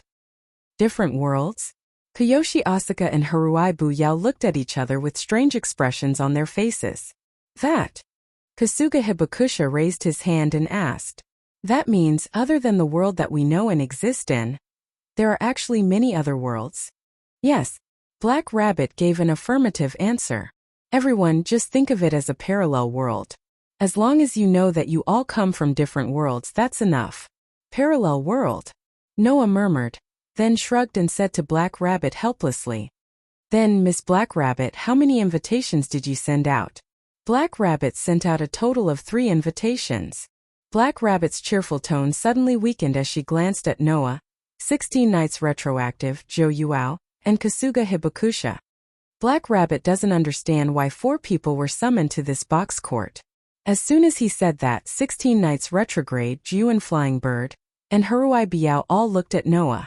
Because at the beginning, Noah had already said that he did not receive a letter, which meant that he did not receive an invitation from the Black Rabbit. In other words, Noah wasn't summoned into this world by Black Rabbit. Under the gaze of the group of people, Noah continued to ask with a calm expression. Then, what is the purpose of summoning people from different parallel worlds? After hearing Noah's words, the 3 of them turned their attention back to the Black Rabbit. Thus, Black Rabbit could only suppress this question in her heart, and her tone returned to its cheerful state. The reason why you've been summoned to this world is that all of you who have been bestowed with gifts are qualified to play the game of gifts in this world that is specially created for the bearers of powerful gifts to live interesting and happy lives. The game of blessings refers to a game that allows people who can use blessings to compete with each other. Black Rabbit explained. The winner of the game can receive a prize provided by the organizer of the game. Organizer. Zhou Yuao crossed her arms. You mean the organizer of the game? Yes. Sometimes, Asura gods who have nothing to do will organize games in the name of testing humans. There are also forces that organize games for various purposes. Black Rabbit continued to explain. Generally speaking, as long as you have a gift, you can participate in the former. However, the difficulty is very high, and it may even cause life-threatening situations. In contrast, the prizes obtained after winning are also very generous, and there is even a high chance of obtaining new gifts. Generally speaking, the latter requires one to prepare their own chips. Once the participant becomes the loser in the game, they must give the prepared chips to the organizer. Chips? Kasuga Hibakusha's expression became a little awkward. But we didn't bring anything valuable. Whether it's valuable items, land, benefits, reputation, or even humans themselves, or even their own blessings, they can all be used as chips. Black Rabbit's expression became a little more serious. Although if you lose, you will lose your original power and wealth, but if you win, you can also gain new power and wealth from others. This is a world where everything is based on this kind of game. So, participating in the game of blessings is a necessary part, and also the most important part. A world where everything is based on the game. Zhou Yuao narrowed her eyes. In other words, the game of blessings is equivalent to the law of this world, right? That's not wrong to think of it that way. Black Rabbit smiled cutely. However, in this world, there are also laws that prohibit illegal activities such as robbing or stealing. Using blessings to commit crimes is an unforgivable crime, and those who break the law will be punished. But that's just a side effect, right? 16 Knights Reversal suddenly smiled. After all, this is a world where everything is based on the game. The rules of the game of blessings are the real law. The winner can get what they want, and the loser has to pay the price even if it's their life, right? You're right, Black Rabbit said with a smile. So, if you're afraid that your belongings will be taken away, you can just not participate in the game from the start. That way you can at least get some safety assurance. 16 Knights Reversal said with a smile that didn't seem like a smile. What I mean is that there's no way to guarantee absolute safety. Can I take it that way? Black Rabbit was speechless. Since there are all kinds of Asuras, gods and Buddhas and all kinds of powerful beings gathered on this stage, then the strong and the weak are indispensable, Noah said calmly. The strong with power and the weak without power. It's obvious which side can guarantee absolute safety. The atmosphere became a little heavy all of a sudden. As though to disperse the heavy atmosphere, Noah and 16 Knights Reversal laughed at the same time and said in unison, "But what an interesting world." Noah and 16 Knights Reversal were taken aback. They looked at each other and laughed. I came to this world because I want to find qualified opponents. Noah spread out his hands. Since there are all kinds of Asuras, gods, and Buddhas here, it's really suitable. Same. 16 Knights Reversal grinned. Well, rather than looking for opponents, I'm looking for fun, right? Anyway, I hate a leisurely life without excitement and pursuits. Same for me. Zhou Feiniao smiled sweetly. I'm tired of a monotonous life. That's why I came to this world. Same here. Haruai Hibu nodded. Same here. Then. Black Rabbit looked at Noah's group with anticipation and nervousness. Black Rabbit, can I invite everyone to join my community? Community? Noah's group was confused again. The so-called community refers to the various forces in this world. Black Rabbit quickly explained. No matter if it's the organizer or the participants, they must use the community's name to start the game. So, for those who come to this world, it's necessary to join a community first. Noah, 16 Knights Reversal, Zhou Feiniao, and Haruai Hibu fell silent. Chapter 1258. To be honest, Noah did not have much resistance to joining any force. After all, Noah had joined various forces in various worlds. For example, the Magic Guide Guild, the police organization, the Academy with Research, the Gods Family, the Underground Tomb, and so on. Noah had indeed joined various forces. Therefore, for Noah, joining any force wasn't something that was worth resisting. However, blindly choosing which force to join was undoubtedly a very stupid thing to do. If there was a force, it meant that there was a struggle. Although, according to Black Rabbit, the box court was a world where everything was based on games, it was not without danger of life. It would be better to say that because of the existence of the gift game, in order to win all kinds of rewards, or even to obtain new gifts to enhance their own strength, the various forces called communities would definitely engage in all kinds of struggles. Under such circumstances, if one did not make the right choice and joined a community that they did not like, being bound by the rules of the community, then it would really be all kinds of trouble. Moreover, originally, Noah wanted to not get involved with 16 Knights, Zhou Yuanfei, and Haruai Buyao, these three people who exuded the aura of problem children, which would cause all kinds of trouble, so he could not wait to escape. The fact that 16 Knights had suddenly found fault with them proved that these guys weren't people who would be easily led by the nose. In fact, they might even lead others by the nose and play around with the people around them. It was because he was afraid of this that Noah was eager to leave the side of these problem children. Now, with the intervention of 16 Knights, Noah had no choice but to be involved. 16 Knights, Zhou Yuanfei, and Haruai Buyao were all summoned to the box court by Black Rabbit. Therefore, Black Rabbit had the obligation to explain the situation of this world to them. However, Black Rabbit did not have the obligation to explain to Noah, who was not summoned. Now, Noah was under the guidance of Black Rabbit, so it would be too irresponsible of him to think about escaping. No matter what, he had to deal with it seriously. Just as Noah was thinking about this, 16 Knights expressed his stance.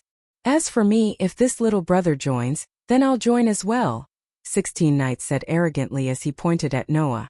Although there are all kinds of Asura gods and Buddhas in this world, and it would be very interesting to compete with them, The fight between me and this little brother hasn't ended yet. I can't let this little brother run away. Noah's mouth twitched.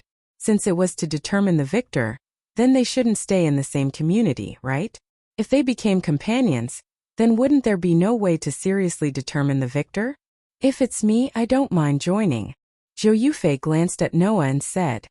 However, this Mr. here has just proposed a plan to part ways. It's really strange for us to gather together now.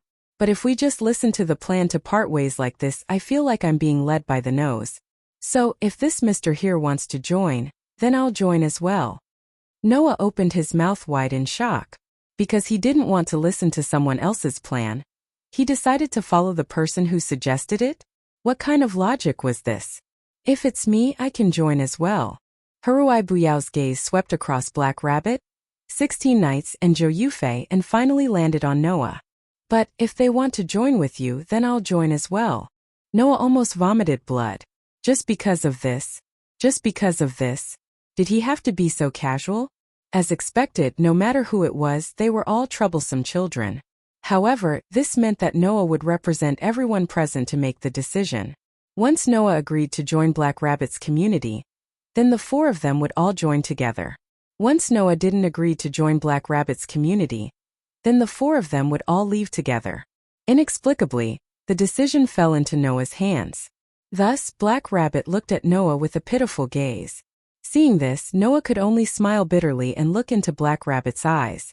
Then what kind of power is your community? This moment, Noah saw it clearly. Black Rabbit's expression stiffened for a moment. Then, that cute face was filled with smiles. That Black Rabbit's community is a very impressive community. Is it? Noah asked. How impressive is it? Black Rabbit's community was the largest community in the eastern region of the box, divided into 4 regions: East, West, South, and North. A few years ago, Black Rabbit's tone became a little impatient. It was as if he was fighting for something invisible. That look made Noah, 16 Knights Reversal, Joyuki, and Haruai Hiroyuki squint their eyes at the same time. A few years ago, right? Noah said indifferently. Then what about now? Now. Black Rabbit was somewhat flustered, but it tried to hide it and pretend to be calm. However, driven by anxiety and panic, Black Rabbit's long rabbit ears were already swinging up and down like a tail that was stepped on. Anyone could see the emotions in its heart. I understand. 16 Knights Reversal said with a little boredom. I see. Is this why you summoned us to this world? Haruai Hiroyuki suddenly tilted his head and looked confused. Reason? Isn't it because this world is a world where the bearer of grace must stay? It's not like that, Haruai-san. Joyuki stared at Black Rabbit with sharp eyes. This Miss Black Rabbit also said that a few years ago, her community was still very powerful. In other words, now it's completely different, right? Black Rabbit clenched its teeth and was silent. Let me guess. Noah sighed slightly and said, your community must have encountered an unimaginable predicament for some reason. Either it has declined or it is in dire need of manpower. That is why you had no choice but to summon humans with the highest level of grace from another world, right? Black Rabbit lowered its head, and the pair of rabbit ears that were originally high up also drooped down. Seeing this, anyone could understand that Noah's guess was correct. No matter what, let me hear it first. Noah said to Black Rabbit. The situation of your community. Hearing this, Black Rabbit raised her head in surprise and looked at Noah with eyes full of uncertainty. That? Black Rabbit asked tentatively. Could it be that you will still choose to join our community? What? Do you think that I will give up joining your community because it's declining? Noah curled his lips. I'm sorry, if it's just the reason of being weak, then it's not enough to convince me to give up. I feel the same. 16 Knight's face once again showed an insufferably arrogant smile. It's better to start from scratch, step by step, and defeat the people who are more powerful than the community I joined. That's also very interesting, right? Noah-san is right. Joyuki said nonchalantly. It's better to say that if the conditions of the community I want to join are too good, then I will give up. I didn't come to this world because I want to be a lady and enjoy good conditions. It's the same for me. Haruai Hiroyuki nodded calmly. I came here to make friends. You heard that. Noah smiled. So no matter how bad your community's situation is, let's hear it first. After hearing it, we will decide whether to join or not. Say, everyone. Black Rabbit was suddenly touched. Don't be touched too early. Noah raised his hand. We still have to wait for you to explain the situation before we make a decision. I understand. Black Rabbit took a deep breath and looked at Noah's group. I wonder if anyone has heard of the title of Demon King? Chapter 1259. Demon King. When this title came out of Black Rabbit's mouth, and clearly entered the ears of everyone present, the expressions of the 4 people present were completely different. Noah raised his eyebrows. Reverse 16 Knight's eyes lit up. Zhou Niao was startled. Harahai Byuri blinked his eyes. That completely different performance also showed the strong personalities of Noah, 16 Knights Reversal, Zhou Yufei Niao, and Haruhibu Yaichi. Noah was very interested in this. Reverse 16 Knights was eager to try. Zhou Niao was deep in thought. Harahai Byuri had nothing to do. Their different strong personalities caused Black Rabbit's ears to shrink slightly, but it still began to explain under everyone's gaze. As I said before, Hakata is a game world. No matter what it is, it can't be separated from the bestowment game. Black Rabbit said seriously. And in Hakata, there are many Asura gods and Buddhas that have various privileges that can be used in the game. Privileges? Noah scratched his face. So you're saying that some people have special privileges in the game? Yes. The Black Rabbit nodded and put its hands on the side of its long rabbit ears, making a listening gesture. Black Rabbit belongs to the Moon Rabbit clan.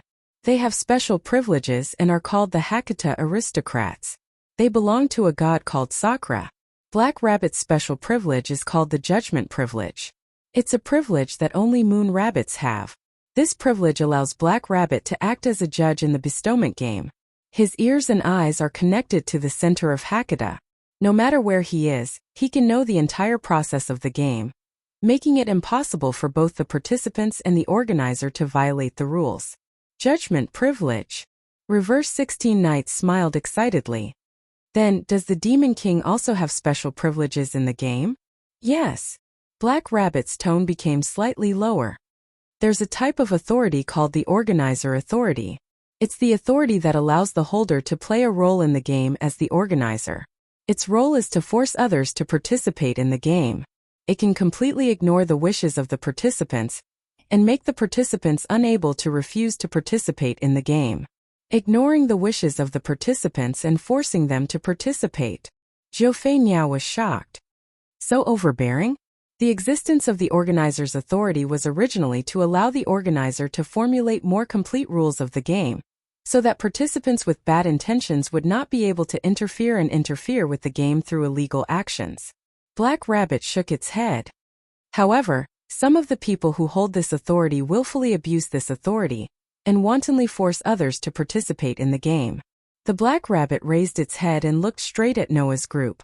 This kind of person who abuses the authority of the organizer and forces others to participate in the game of grace for their own purposes, ignoring the wishes of others, is the so-called Demon King. Hearing this, Noah and the rest more or less understood why Black Rabbit mentioned the existence of the Demon King. Noah frowned and met Black Rabbit's gaze. Could it be that your community was forcefully dragged into the game by the Demon King and lost, leading to its decline? Yes. The Black Rabbit lowered its head. Our community was taken away from everything that was necessary to carry out activities as a community. Not only were all our companions taken away, even the flag that symbolized the community itself was taken away. Even the name of the community was not allowed to exist, and we could only call ourselves by the name No Name. The flag and name were all taken away? Harahai Byato was slightly shocked. Even the companions were not left behind? To be precise, it should be said that all the companions that formed the core of the community were all taken away. Black Rabbit bit its lips. Now there are only 122 people left in Black Rabbit's community. Among these 122 people, only Black Rabbit and the young master, who is the leader of the community, have the ability to participate in the game. The other members are all children under the age of 10. Their original status, reputation, and companions were all taken away. Only these children and the ruins of the stronghold are left. Everyone was silent. This was a situation that couldn't be any worse. There was no name that could be used to advertise or call themselves, no flag that could be used to promote glory and symbolize, and even all their companions were taken away, leaving only a group of children. This was simply the point of despair, wasn't it? Such a community, it even made people question whether it was necessary to exist. No. In a situation where there wasn't even a name, perhaps other people wouldn't even remember this community, let alone question the existence of this community. In such a situation, Black Rabbit could only place its hopes on the newly gathered companions. Black Rabbit wants to protect the home that can bring back the lost companions.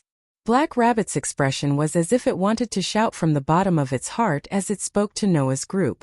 In order to protect the home of the companions that disappeared because of the game with the Demon King, Black Rabbit must work hard to rebuild the community. One day we will also take back the name and flag of the community. In order to achieve this goal, we need participants like you who have powerful gifts. After saying that, Black Rabbit bowed deeply in the direction of Noah's group. Please lend me your strength.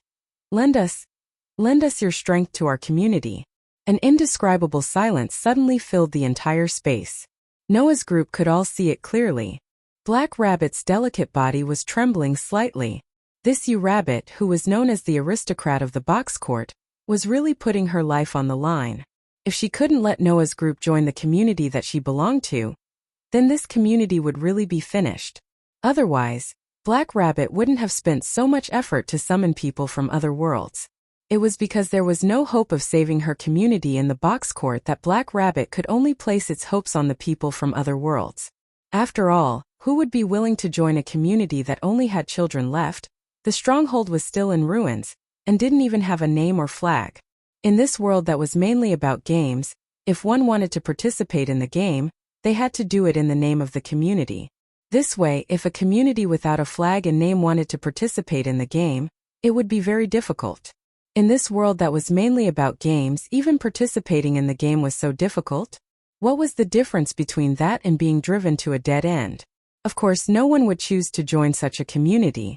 However, the 4 people present were definitely outliers. The Demon King? 16 Knights laughed. Very good.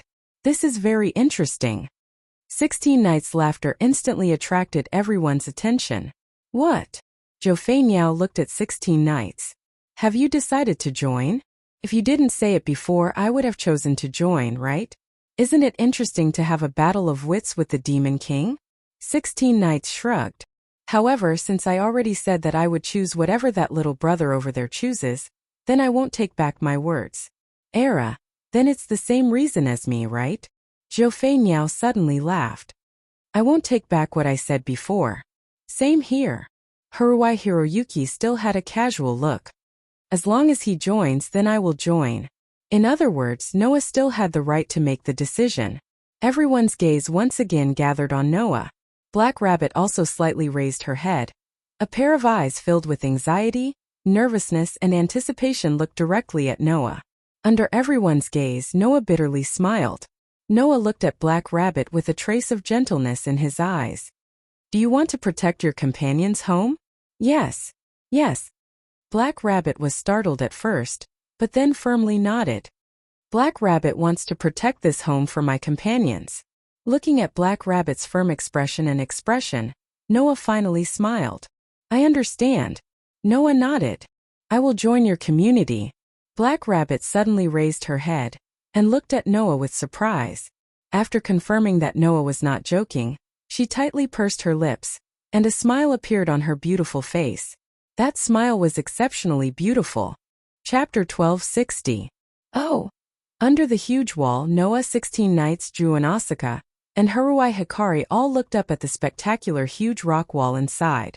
We didn't notice it when we fell from the sky. Noah clicked his tongue in amazement. Now that we look at it carefully, it seems that this place is bigger than we imagined, right? Yes. Because Hakata can be said to be the most important city in this world. Black Rabbit explained to everyone in a cheerful and lively tone. In Hakata, there is a huge curtain that can cover the entire city. That huge curtain is set up for the races that can't be directly exposed to the sun. In addition, various Asura gods and Buddhas mainly live in the upper level of Hakata. Therefore, there is even a saying that this place is the center of the world. The upper level of Hakata? Noah turned his head and looked at Black Rabbit. Is there a number of levels in this city? Yes. Black Rabbit explained enthusiastically. The entire Hakata city is actually divided into 4 regions: East, South, West, and North.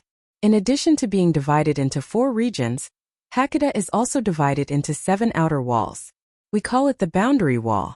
It is divided into 7 levels, with the boundary wall as the separation. In other words, the entire Hakata city is divided into 4 parts: East, South, West, and North. It is also divided into 7 levels by the boundary wall. The 7 levels we use the term number to differentiate. The closer to the city center, the smaller the number of the level. Black Rabbit explained one by one. In other words, the most central part of Hakata is 1 digit, and the outermost part is 7 digits. At the same time, the closer it is to 1 digit, the stronger the strength and power of the people living in the level in the community. Generally speaking, as long as it reaches 4 digits, it is already comparable to the famous Asura gods and Buddhas. After saying that, Black Rabbit pointed at the door under the huge wall in front of them. In addition, there are many doors used to enter and exit each boundary wall.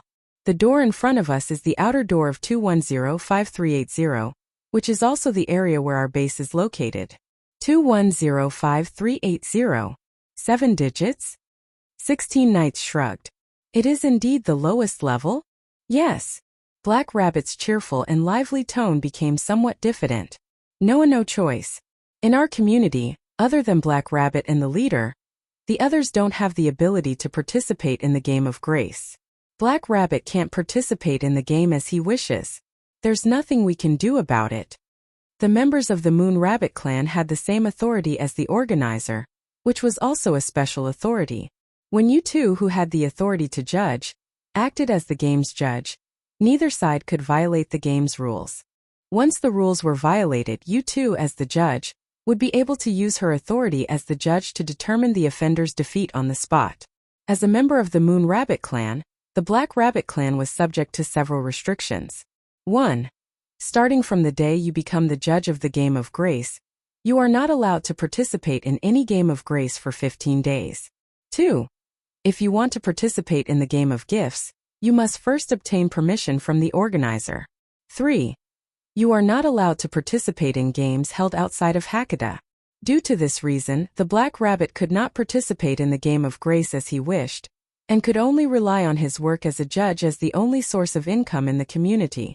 Being poor to this point, even if he wanted to squeeze into the top 10, it was impossible. In addition, no name was a community without a flag or a name, and the internal members were all children, so it was natural for him to be in the bottom 7 digits. Noah, no matter what, with everyone joining us, our community will definitely be able to take another step forward. The Black Rabbit quickly pulled himself together and said to Noah and the others, "Now let's have Black Rabbit take everyone to appraise their own gifts." Appraisal gift? In verse 16, Knights Zhou Yuao and Haruai Hibakushi were all slightly stunned. Appraisal gift? Noah was also slightly stunned.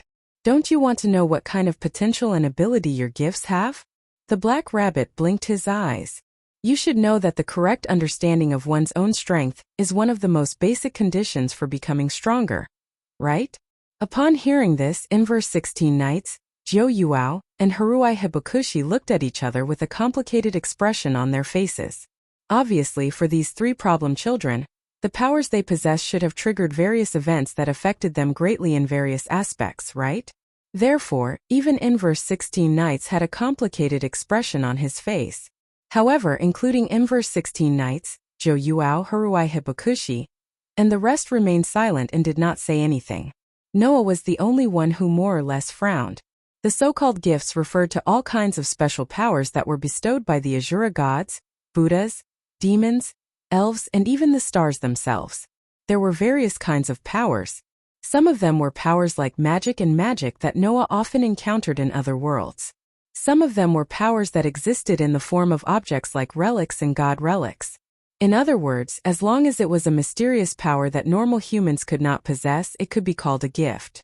Looking at it this way, the power that Noah possessed was also called a gift in this world. However, Noah's power did not belong to the Asura gods or Buddhas in this world. Looking at it this way, Noah's power could not be called a gift. In view of this, it was still unknown whether the so-called appraisal gift that the Black Rabbit mentioned would work on Noah. Moreover, Noah knew a lot about his own power, so there was no need for it to be appraised. However, even so, Noah did not say anything. Instead, he nodded at the Black Rabbit. Then, bring us to try it out.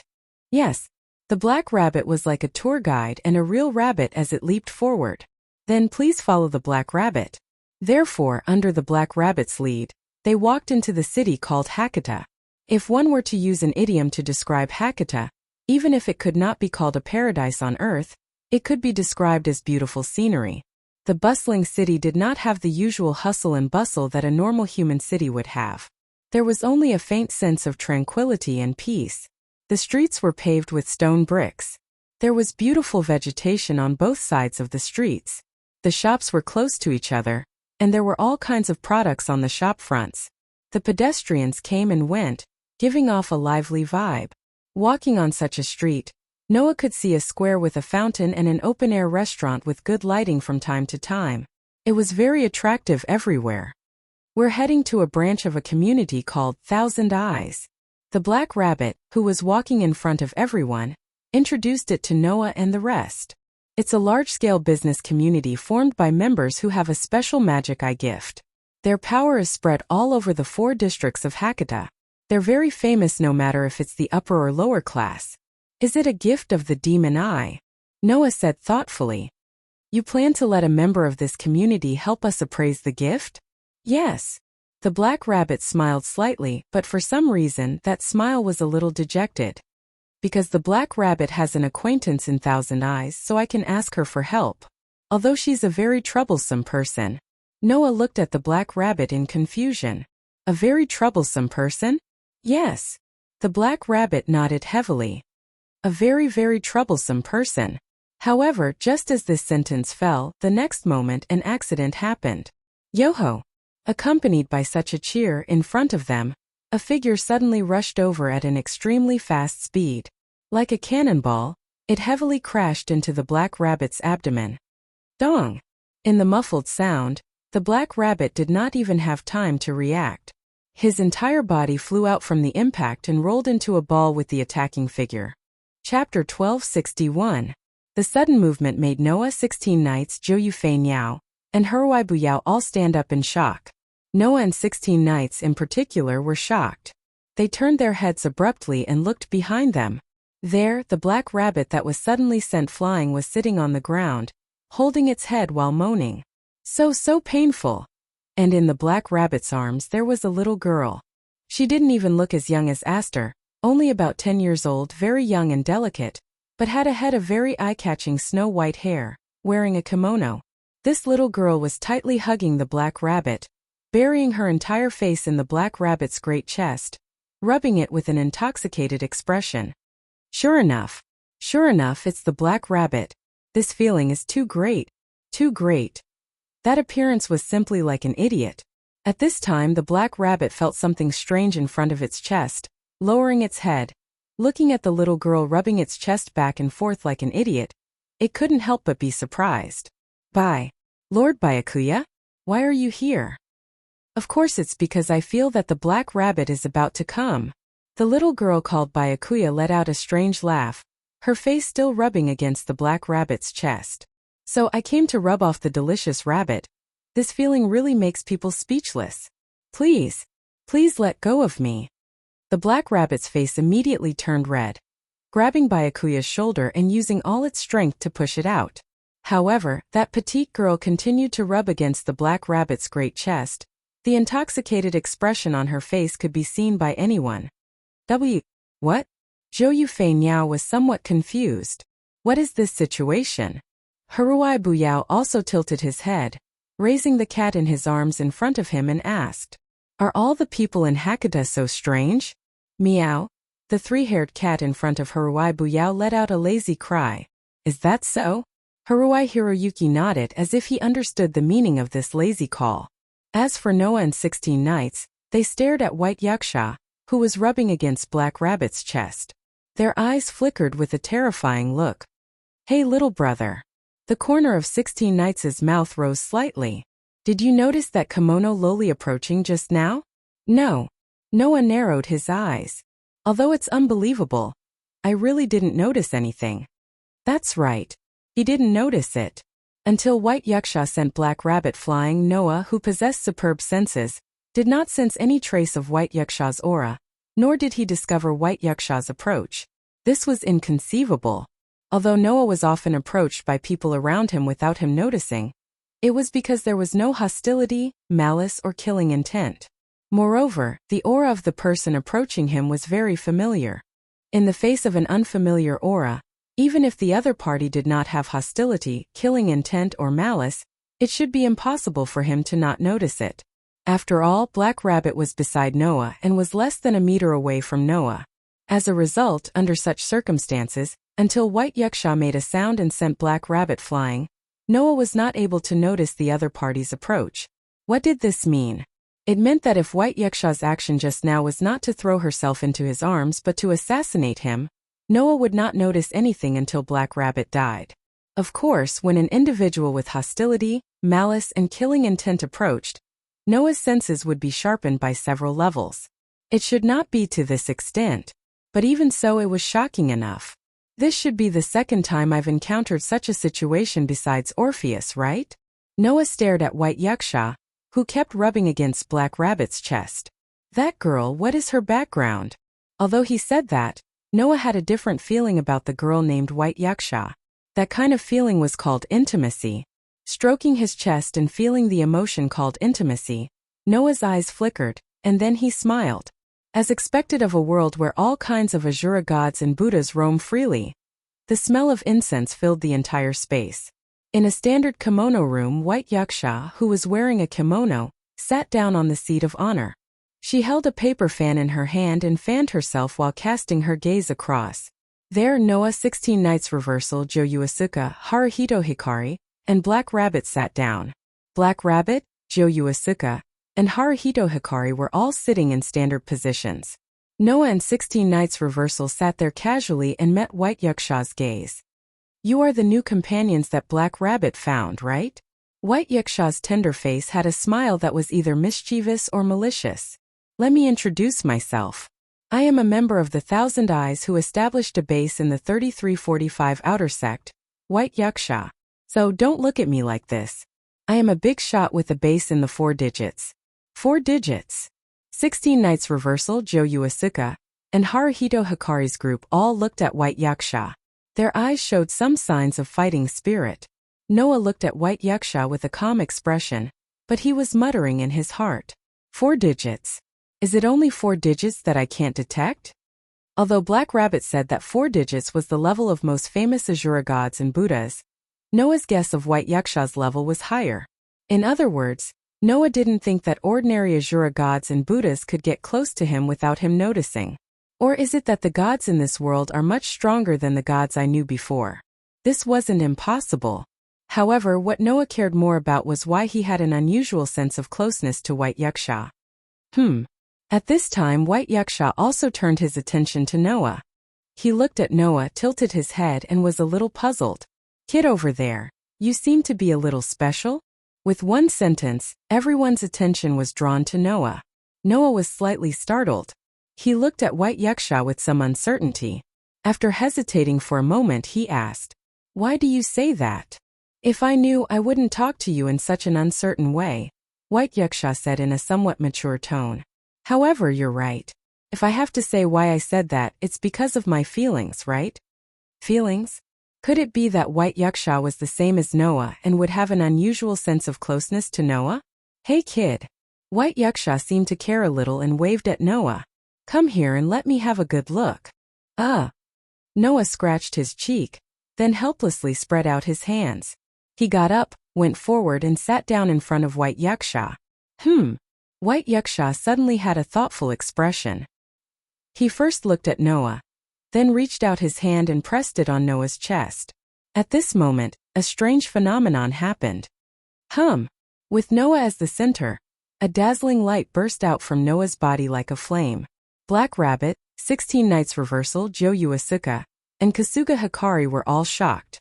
They raised their hands and blocked in front of them. Not to mention the others, even Noah was surprised. Because at this moment in Noah's heart, on the stone plate that represented the authority of the 10 incarnations, one of the patterns suddenly flashed with an unprecedentedly strong light. That picture depicted a majestic white horse. It was the incarnation of the white horse. With one hand on Noah's body, White Yaksha ignored the strong light that burst out like a flame. He raised his head and looked at Noah. All kinds of emotions appeared in his eyes. Astonishment, shock, doubt, confusion. In the end, all sorts of emotions turned into intense curiosity, causing Yaksha to speak word by word. You're carrying the sun on your back? Chapter 1262. You're carrying the sun on your back? White Yaksha's words stunned Noah. What did he mean by that? White Yaksha didn't say anything. Instead, he looked straight at Noah. After a while, he suddenly laughed. Interesting. A human actually has the essence of carrying the sun on his back. How interesting. With that, White Yaksha withdrew his palm. At the same time, the white horse that was blooming with an unprecedented dazzling light in Noah's heart gradually dimmed. The blazing light on his body also calmed down bit by bit until it completely disappeared. Only then did Black Rabbit, 16 Nights Reversal, Jiyuan Flying Bird, and Kasuga Hibiya raise their heads in surprise. Noah stroked his chest and looked at White Yaksha. What's going on? Oh, White Yaksha raised his eyebrows. Don't you know? What's wrong? Noah frowned. Should I know something? Logically speaking, you should know. White Yaksha waved the fan in his hand and looked at Noah with a faint smile. Or do you actually not know who I am? What? Noah looked straight at White Yaksha. Should I know who you are? Then let me introduce myself again. White Yaksha suddenly smiled. A heart-palpitating aura emerged from his petite body. I'm the star spirit of the sun and White Night. In the past, I was known as the White Night Demon King White Yaksha. When this sentence came out of White Yaksha's mouth, everyone present gasped. Star spirit. In this box court world where all kinds of Asuras, gods, and Buddhas gathered, there were 3 races that could be called the strongest. 1. A transcendent individual born with the identity of a god spirit. 2. The highest level existence among the elves, ghosts, and demons star spirits. 3. A strange beast that only existed in myths and legends, the apex of the phantom beast's dragon species. In this world where gods and Buddhas were everywhere and mythological beasts were as numerous as dogs, these 3 existences were regarded as the 3 strongest races.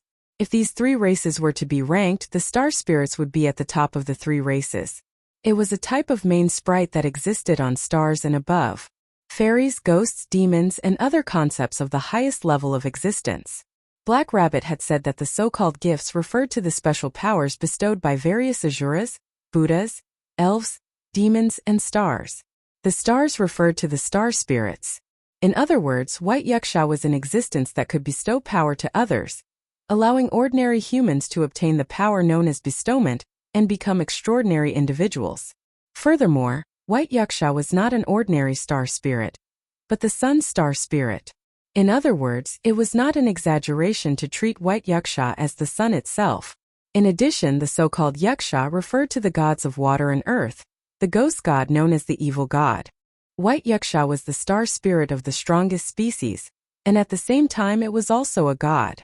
This way, even in this box where infinite Asura gods and Buddhas were gathered, the girl named White Yaksha was definitely one of the top existences. However, Noah finally understood why he felt close to White Yaksha. Because if White Yaksha was the sun itself, then Noah, who could use the power of the white horse, had a deep relationship with White Yaksha.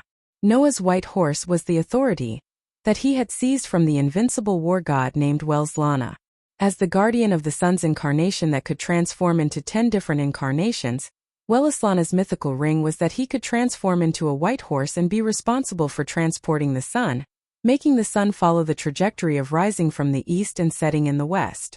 If the sun was compared to an emperor on patrol, then the white horse was the mount responsible for protecting and transporting the sun. Therefore, Welslana was also known as the Son of Light, known as the sun's favorite, or even the son of the sun. Therefore, White Yaksha said that Noah carried the sun on his back. This was because Noah's body had the power to transport the sun. Therefore, Noah and White Yaksha had a special sense of each other. This was because in terms of nature and power, White Yaksha was the sun, and Noah was the son of the sun. It was because he sensed the existence of his mother that the white horse in Noah's body reacted. Noah had a sense of intimacy with White Yaksha because his body had the power that originated from the sun. White Yaksha could sense Noah because Noah's body had the power of the same root as hers. Upon understanding this, the members of No Name, led by Black Rabbit, immediately looked at Noah in surprise. Jofei Niao and Kazuhito Hiroyuki were still fine because they didn't have any real experience in myths and legends, so they didn't know how shocking this was. However, Black Rabbit and 16 Nights Reversal were really surprised. Transporting the sun? Black Rabbit looked at Noah in a daze and said hesitantly. In other words, Noah-san has the gift of the sun god? Hey little brother, are you still hiding such a method? 16 Nights Reversal shouted excitedly and discontentedly. Why didn't you take it out when you were fighting with me? You also said it was a fight. Noah rolled his eyes. This isn't a power that can be used to fight. You're right. This power is indeed not like a normal gift. It's a power that can be used to fight. White Yaksha closed the paper fan in his hand and smiled with interest. If it was a gift from the sun god, then there shouldn't be such a big reaction when he saw me. So, rather than saying that it was a gift from the sun god, it's better to say that he has the essence of the sun god. Huh. Black Rabbit was shocked. In other words, Noah-san is not a human but a god? No. This guy is undoubtedly a human, but he has the essence of a god. White Yaksha was also distressed. It's like the outside is a human and the inside is a god. It's also like the inside is a human and the outside is a god. So contradictory. It's really strange. Hearing this, Noah also smiled bitterly. However, White Yaksha was right. Noah's power was indeed not simply obtained from a god. Instead, he directly killed a god and usurped it from a god. In addition, from the moment he usurped authority, Noah was reincarnated as a god slayer because of Pandora's great curse. Rather than a human who obtained power from a god, it was better to say that he was a monster who kicked a god off the altar and replaced it. White Yaksha was distressed because he did not understand this point. Forget it. Anyway, the power you carry doesn't just seem to be the sun. There seem to be many other things besides the sun. White Yaksha knocked on the floor with the closed paper fan in his hand. This is the first time I've seen such a strange existence like you. Kid, do you want to consider coming to my place? I can treat you like a real son. Noah's eyelids suddenly twitched. Because White Yaksha was the sun, and Noah had the power of the sun, this was not wrong. However, Gaia and Alea, who claimed to be Noah's mother, already had the suppression power of a lowly. Pandora the lowly also claimed to be Noah's mother. Now White Yaksha's young daughter wanted to accept Noah as a son. Was there a need to be so suitable? As for Black Rabbit, it jumped up directly. No way. Lord White Yaksha. Black Rabbit hurriedly said. Mr. Noah has already joined Black Rabbit's community. How can he become Lord White Yaksha's son? Why not? White Yaksha said matter-of-factly. Anyway, you are my pet. The man you fancy will become my son. Isn't that good? Black Rabbit is not Lord White Yaksha's pet. Black Rabbit looked like it was about to cry. Lord White Yaksha, please stop teasing Black Rabbit. Ha. White Yaksha laughed out loud. All right. Seeing that you have met such an interesting person today, I'll give you some gifts. After saying that, Bayasha clapped his hands, and a few cards appeared in the air. Chapter 1263. About half an hour later, Noah, Kuroto, Haruai Hibakushi, and Reverse 16 Knights walked out of the Branch of Thousand Eyes. Noah turned around and looked at the building that looked like a normal shop on the street. He then raised a card in his hand. It was a card that seemed to flash with all the colors in the world. However, the color of the card was not the same color as the flash. Not only Noah but Reverse 16 Knights, Kuroto, and Haruai Hibakushi each held a card that flashed with the same light, but the color was completely different. Noah's card was dark gold. Reverse 16 Knights' card was cobalt blue. Kuroto's card was wine red. Haruai Hibakushi's card was pearl emerald. The four of them all held such a strange card, and they all looked at the surface of the card at the same time and fell into silence. Only Kuroto seemed to be in a good mood. I didn't expect Byakusama to give us 4 gift cards. He is so generous. Gift card. It was a type of gift that could materialize, such as weapons, armor, tools, items, and so on, into cards that could be stored. The card's official name was Laplace paper, which was called part of omniscience, so the price was quite expensive. However, this kind of card called the gift card could not only store the gifts in the form of materialization, but it could also display the names of all the gifts held by the holder.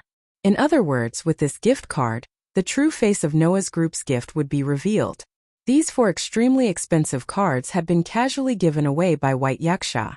It could be imagined how good Byakuya's mood was when he saw Noah. Looking carefully, Reverse 16 Knights, Kuroto, and Haruai Hibakushi's gift card were marked with the name of the gift they held. Reverse 16 Knights gift card marked with the name of the gift Truth Unknown. Kuroto's gift card marked with the name of the gift Light of Might. Haruai Hibakushi's gift card marked with the name of the gift Life Catalog. According to Kuroto, the gifts the 3 of them currently held belonged to the highest level among humans. Noah had already experienced Reverse 16 Knights Truth Unknown. However, Noah was more or less curious about the abilities bestowed by the 2 girls, Kyuki and Haruai Biao. Kuroto's Light of Might was a kind of ability that could use language to forcibly control an individual, making the individual under her control obey her orders and act by force. This gift was almost identical to the dominating speech spirit of the priestly incarnation in Noah's 10 incarnations authority. Haruai Hibakushi's Life Catalog allowed the holder to obtain the ability to communicate with other races whose language was different, and obtain a permanent special ability from them. For example, from a dog, Haruai Hibakushi could obtain an extraordinary sense of smell. From an elephant, he could obtain the ability to instantly increase his weight. From a leopard, he could obtain astonishing running speed. From an eagle, he could obtain extremely high vision. Byakuya believed that Haruai Hibakushi could even obtain the ability of the phantom beasts in the box, which was a very powerful gift. The gifts the 3 of them held were worthy of the title of humanity's highest level gift. However, Reverse 16 Knights, Kuroto, and Haruai Hibakushi didn't pay attention to the knowledge of the gift displayed on their gift cards. Instead, they all cast their gazes on the dark gold gift card in Noah's hand. Taking a closer look, there was nothing written on the gift card in Noah's hand. Why isn't it written? Kuroto's excitement gradually calmed down and turned into confusion. Undoubtedly, Mr. Noah has such a powerful gift, doesn't he? Hearing that, Noah didn't say anything on the surface, but he felt more or less helpless in his heart. He still remembered how surprised Byakuya and Kuroto were when Noah received the gift card, and there was no information on it. That was to be expected, wasn't it? The gift card was known as an omniscient card. Not to mention in the box, even in all kinds of other worlds, the gift card could display the information of the gift. However, there were 2 special cases today. One was Reverse 16 Knights. The gift card of Reverse 16 Knights only had the words, "The truth is unknown." The rest of the information didn't appear, which also shocked Byakuya and Kuroto. However, the situation of Reverse 16 Knights wasn't that the gift card couldn't identify the original gift, but that the gift of Reverse 16 Knights had 2 abilities: the gift of shattering heaven and earth, and the power of shattering gift. Because of the latter, the gift card in his hand was invalidated by the gift of Reverse 16 Knights. Therefore, the gift card of Reverse 16 Knights only had the words, "The truth is unknown." As for Noah, there was no information at all. According to Byakuya, there was only one possibility for such a situation to occur: no gift. Reverse 16 Knights narrowed his eyes and drew back the corners of his mouth. This is really an interesting conclusion, so interesting that I want to see what's in that kimono loli's head. Yes, Byakuya's conclusion was that the person holding the gift card didn't have a gift, which led to such a situation. Otherwise, even if it had the power to invalidate the gift like Reverse 16 Knights, there would be a description of "the truth is unknown" that was similar to the failure of the appraisal. Therefore, if nothing was shown, it could only prove that the person needed to be appraised didn't exist. That was all. However, that was also within Noah's expectations. After all, Noah's power didn't come from this world's Azura gods, elves, demons, or even stars. Even Laplace, who claimed to be omniscient, couldn't possibly have knowledge that didn't exist in this entire worldview, right? That was all there was to it. No matter what, our goal has been achieved. Noah, who was well aware of his situation, shrugged, put away the gift card, and looked at you. Tuesday now, take us to the community's stronghold first. What? Are we leaving now? Reverse 16 Knights glanced at the shop behind him and was eager to try. That kimono loli seems to be quite powerful. Don't you want to play with her? As soon as he said that, Joyuki and Haruhi Byachi's eyes flickered with a restless light. They looked like problem students who wanted to cause trouble for their teacher. No. Black Rabbit's long rabbit ears trembled as she quickly stopped them.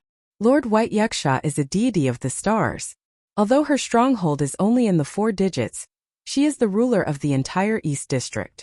She is also known as the strongest existence among the rulers of the hierarchy. In the past, she was one of the demon kings who wreaked havoc in the entire Hakata. She has long been recognized as an existence that must not be provoked. We must not challenge such a Lord White Yaksha. I have the same idea. Noah laughed bitterly. Although I don't know how strong White Yaksha is, it's certain that she's ridiculously strong. I don't think I can defeat her now. Or rather, even if he used his full strength, Noah didn't think he could easily defeat White Yaksha, unless he used his true trump card, which was the incarnation of a warrior. Reverse 16 Knights, Joyuki, and Haruhi Byachi curled their lips unwillingly but didn't say anything. At this moment, Noah suddenly felt a strong gaze on him, causing him to turn his head and look behind him. However, there was nothing there. Black Rabbit and the others who were about to walk forward noticed Noah's abnormality and turned around. Mr. Noah? Black Rabbit was puzzled. What's wrong? Noah's eyes flickered, and after a while, he retracted his gaze. Nothing. Chapter 1264. Humph. Walking on the beautiful path, Black Rabbit was like an innocent young girl, jumping up and down. It seemed to be in a very good mood. However, the so-called Moon Rabbit was indeed an innocent and naive race. The Moon Rabbit clan that Black Rabbit belonged to was an existence mentioned in Indian mythology. In Indian mythology, the Moon Rabbit was originally just an ordinary rabbit. In order to save an old man who was about to die in the fire, it took the initiative to jump into the flames and was buried in the sea of fire, sacrificing itself. Because of this, the self-sacrificing rabbit moved the gods and was chosen by the gods to become their family. Since then, the Moon Rabbit clan existed. In other words, the so-called Moon Rabbits were a group of people who sacrificed themselves for merit and were chosen by the gods. A Moon Rabbit that could sacrifice itself to save others, whether it was in terms of merit or reputation, was an existence that could move others and be trusted by others. It wouldn't be wrong to say that such an existence was naive and unaffected, right? At the very least, Noah couldn't help but smile at the sight of you two, and he feigned nonchalance as he spoke. You seem to be in a good mood? Yes. Black Rabbit's mood can be said to be the best it has been in years. Black Rabbit replied in a happy tone. The originally poor and destitute community has suddenly gained 4 members with great strength and potential. From today onwards, our community will definitely change. From Black Rabbit's tone, everyone could hear a strong sense of hope and expectation. This hope and expectation came completely from the heart. Therefore, Black Rabbit was happy about this. However, this happiness was not directed at himself but at the community. Feeling happy from the heart for the happiness of others made everyone deeply understand that Black Rabbit was indeed a descendant of the Moon Rabbit clan, who sacrificed themselves for merit. Therefore, even the 3 problem children, Reverse 16 Knights, Joyu Asuka, and Haruhi Toshiaki's expressions became much more relaxed. If everyone knows that such an outstanding member has joined, they will definitely be very happy, right? Black Rabbit said to itself in an extremely cheerful manner. As the leader, young Master Run won't have to work so hard anymore. I say, Black Rabbit, even though you're so happy and I don't want to pour cold water on you, why don't you think about yourself a little? Noah sighed helplessly. Didn't you say that until now, the existence of the community has been sustained by your income as a judge? So, among everyone, you're the one who has had the hardest time, right? Huh. The Black Rabbit didn't seem to expect Noah to say such a thing. After being slightly stunned, it hurriedly shook its head.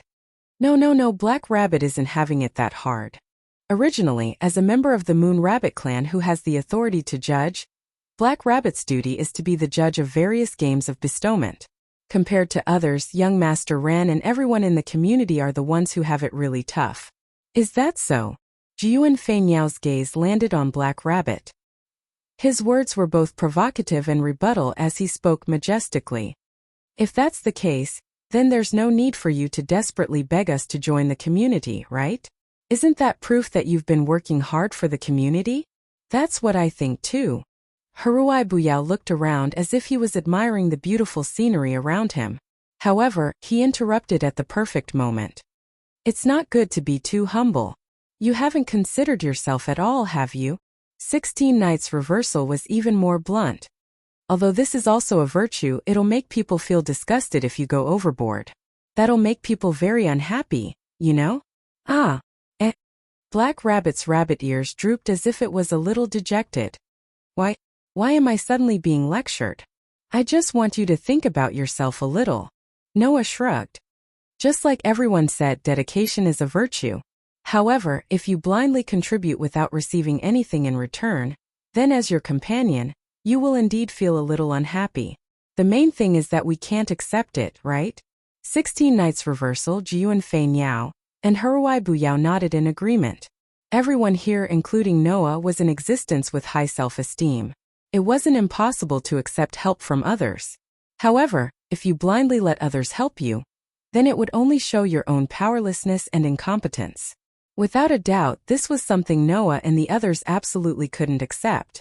Therefore, here they still had to give Black Rabbit, who was about to become a companion, some thought work. However, Black Rabbit, who took sacrifice as an instinct and took it for granted, had a perplexed expression. Is that so? Seeing Black Rabbit's confused look, Noah 16 Knights reversal, Jiuan Feinyao, and Haruai Buyao all looked at each other and turned their heads. Just as they were about to say something to Black Rabbit, they suddenly shut their mouths at the same time and stopped in their tracks. Black Rabbit suddenly stopped and looked at Noah and the others, who suddenly stopped. After hesitating for a while, it spoke with some trepidation. Say, everyone, did Black Rabbit make you angry? Black Rabbit's question didn't attract any response from anyone. Because, with Noah as the leader, the group of problem children all looked forward. There were many small alleys. Black Rabbit tilted its head with a confused look, but in the next moment, its long rabbit ears trembled and its expression froze. It turned its head abruptly and looked at the many small alleys in front of it. Then the Black Rabbit let out a delicate cry. Who's there? Everyone suddenly went silent. Immediately after, a voice that sounded like a low chuckle rang out. Oh, have I been discovered? As expected of a rabbit whose ears can connect to the center of the courtyard. Saying such a sentence, a figure squeezed out of the small alleyway in front of them. It was a strange man who was more than 2 meters tall and extremely burly. However, his huge body was stuffed into a close-fitting evening gown. It was a strange man with a violent appearance. Seeing this burly man, Black Rabbit was slightly shocked. Jared Gasper. I'm glad you still remember me, Black Rabbit. The burly man, who was called Jared by Black Rabbit, put on a fake smile and bowed to everyone present. Hello everyone, I'm the leader of Force Garo. Just as Black Rabbit called me, my name is Jared. Hearing this, Noah 16 Knights reversal, Joyuki, and Haruhito Masaaki looked at each other again.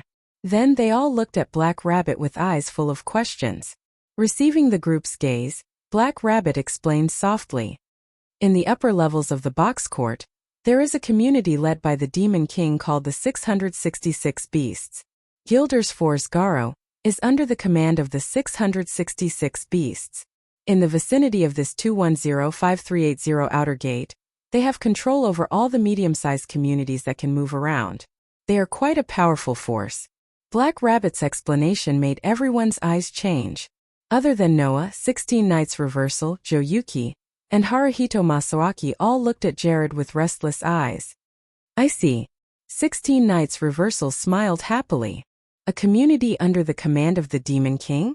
16 Knights reversal's smile was no doubt the smile of someone who had his eyes on an interesting prey. However, in Jared's eyes, it was a smile of reverence. He puffed out his chest and looked extremely proud. Well, compared to the super large community of Thousand Eyes, which covers all areas and classes, my community only occupies a position in the 7 digits. But it's still much better than no name, which doesn't even have a flag or a name, right? You? Black Rabbit's expression suddenly became angry. Just as he was about to step forward, he was stopped by Noah. And? Noah asked as if nothing had happened.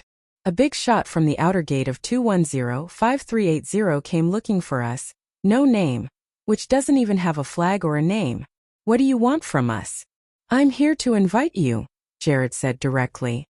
Do you want to join my community?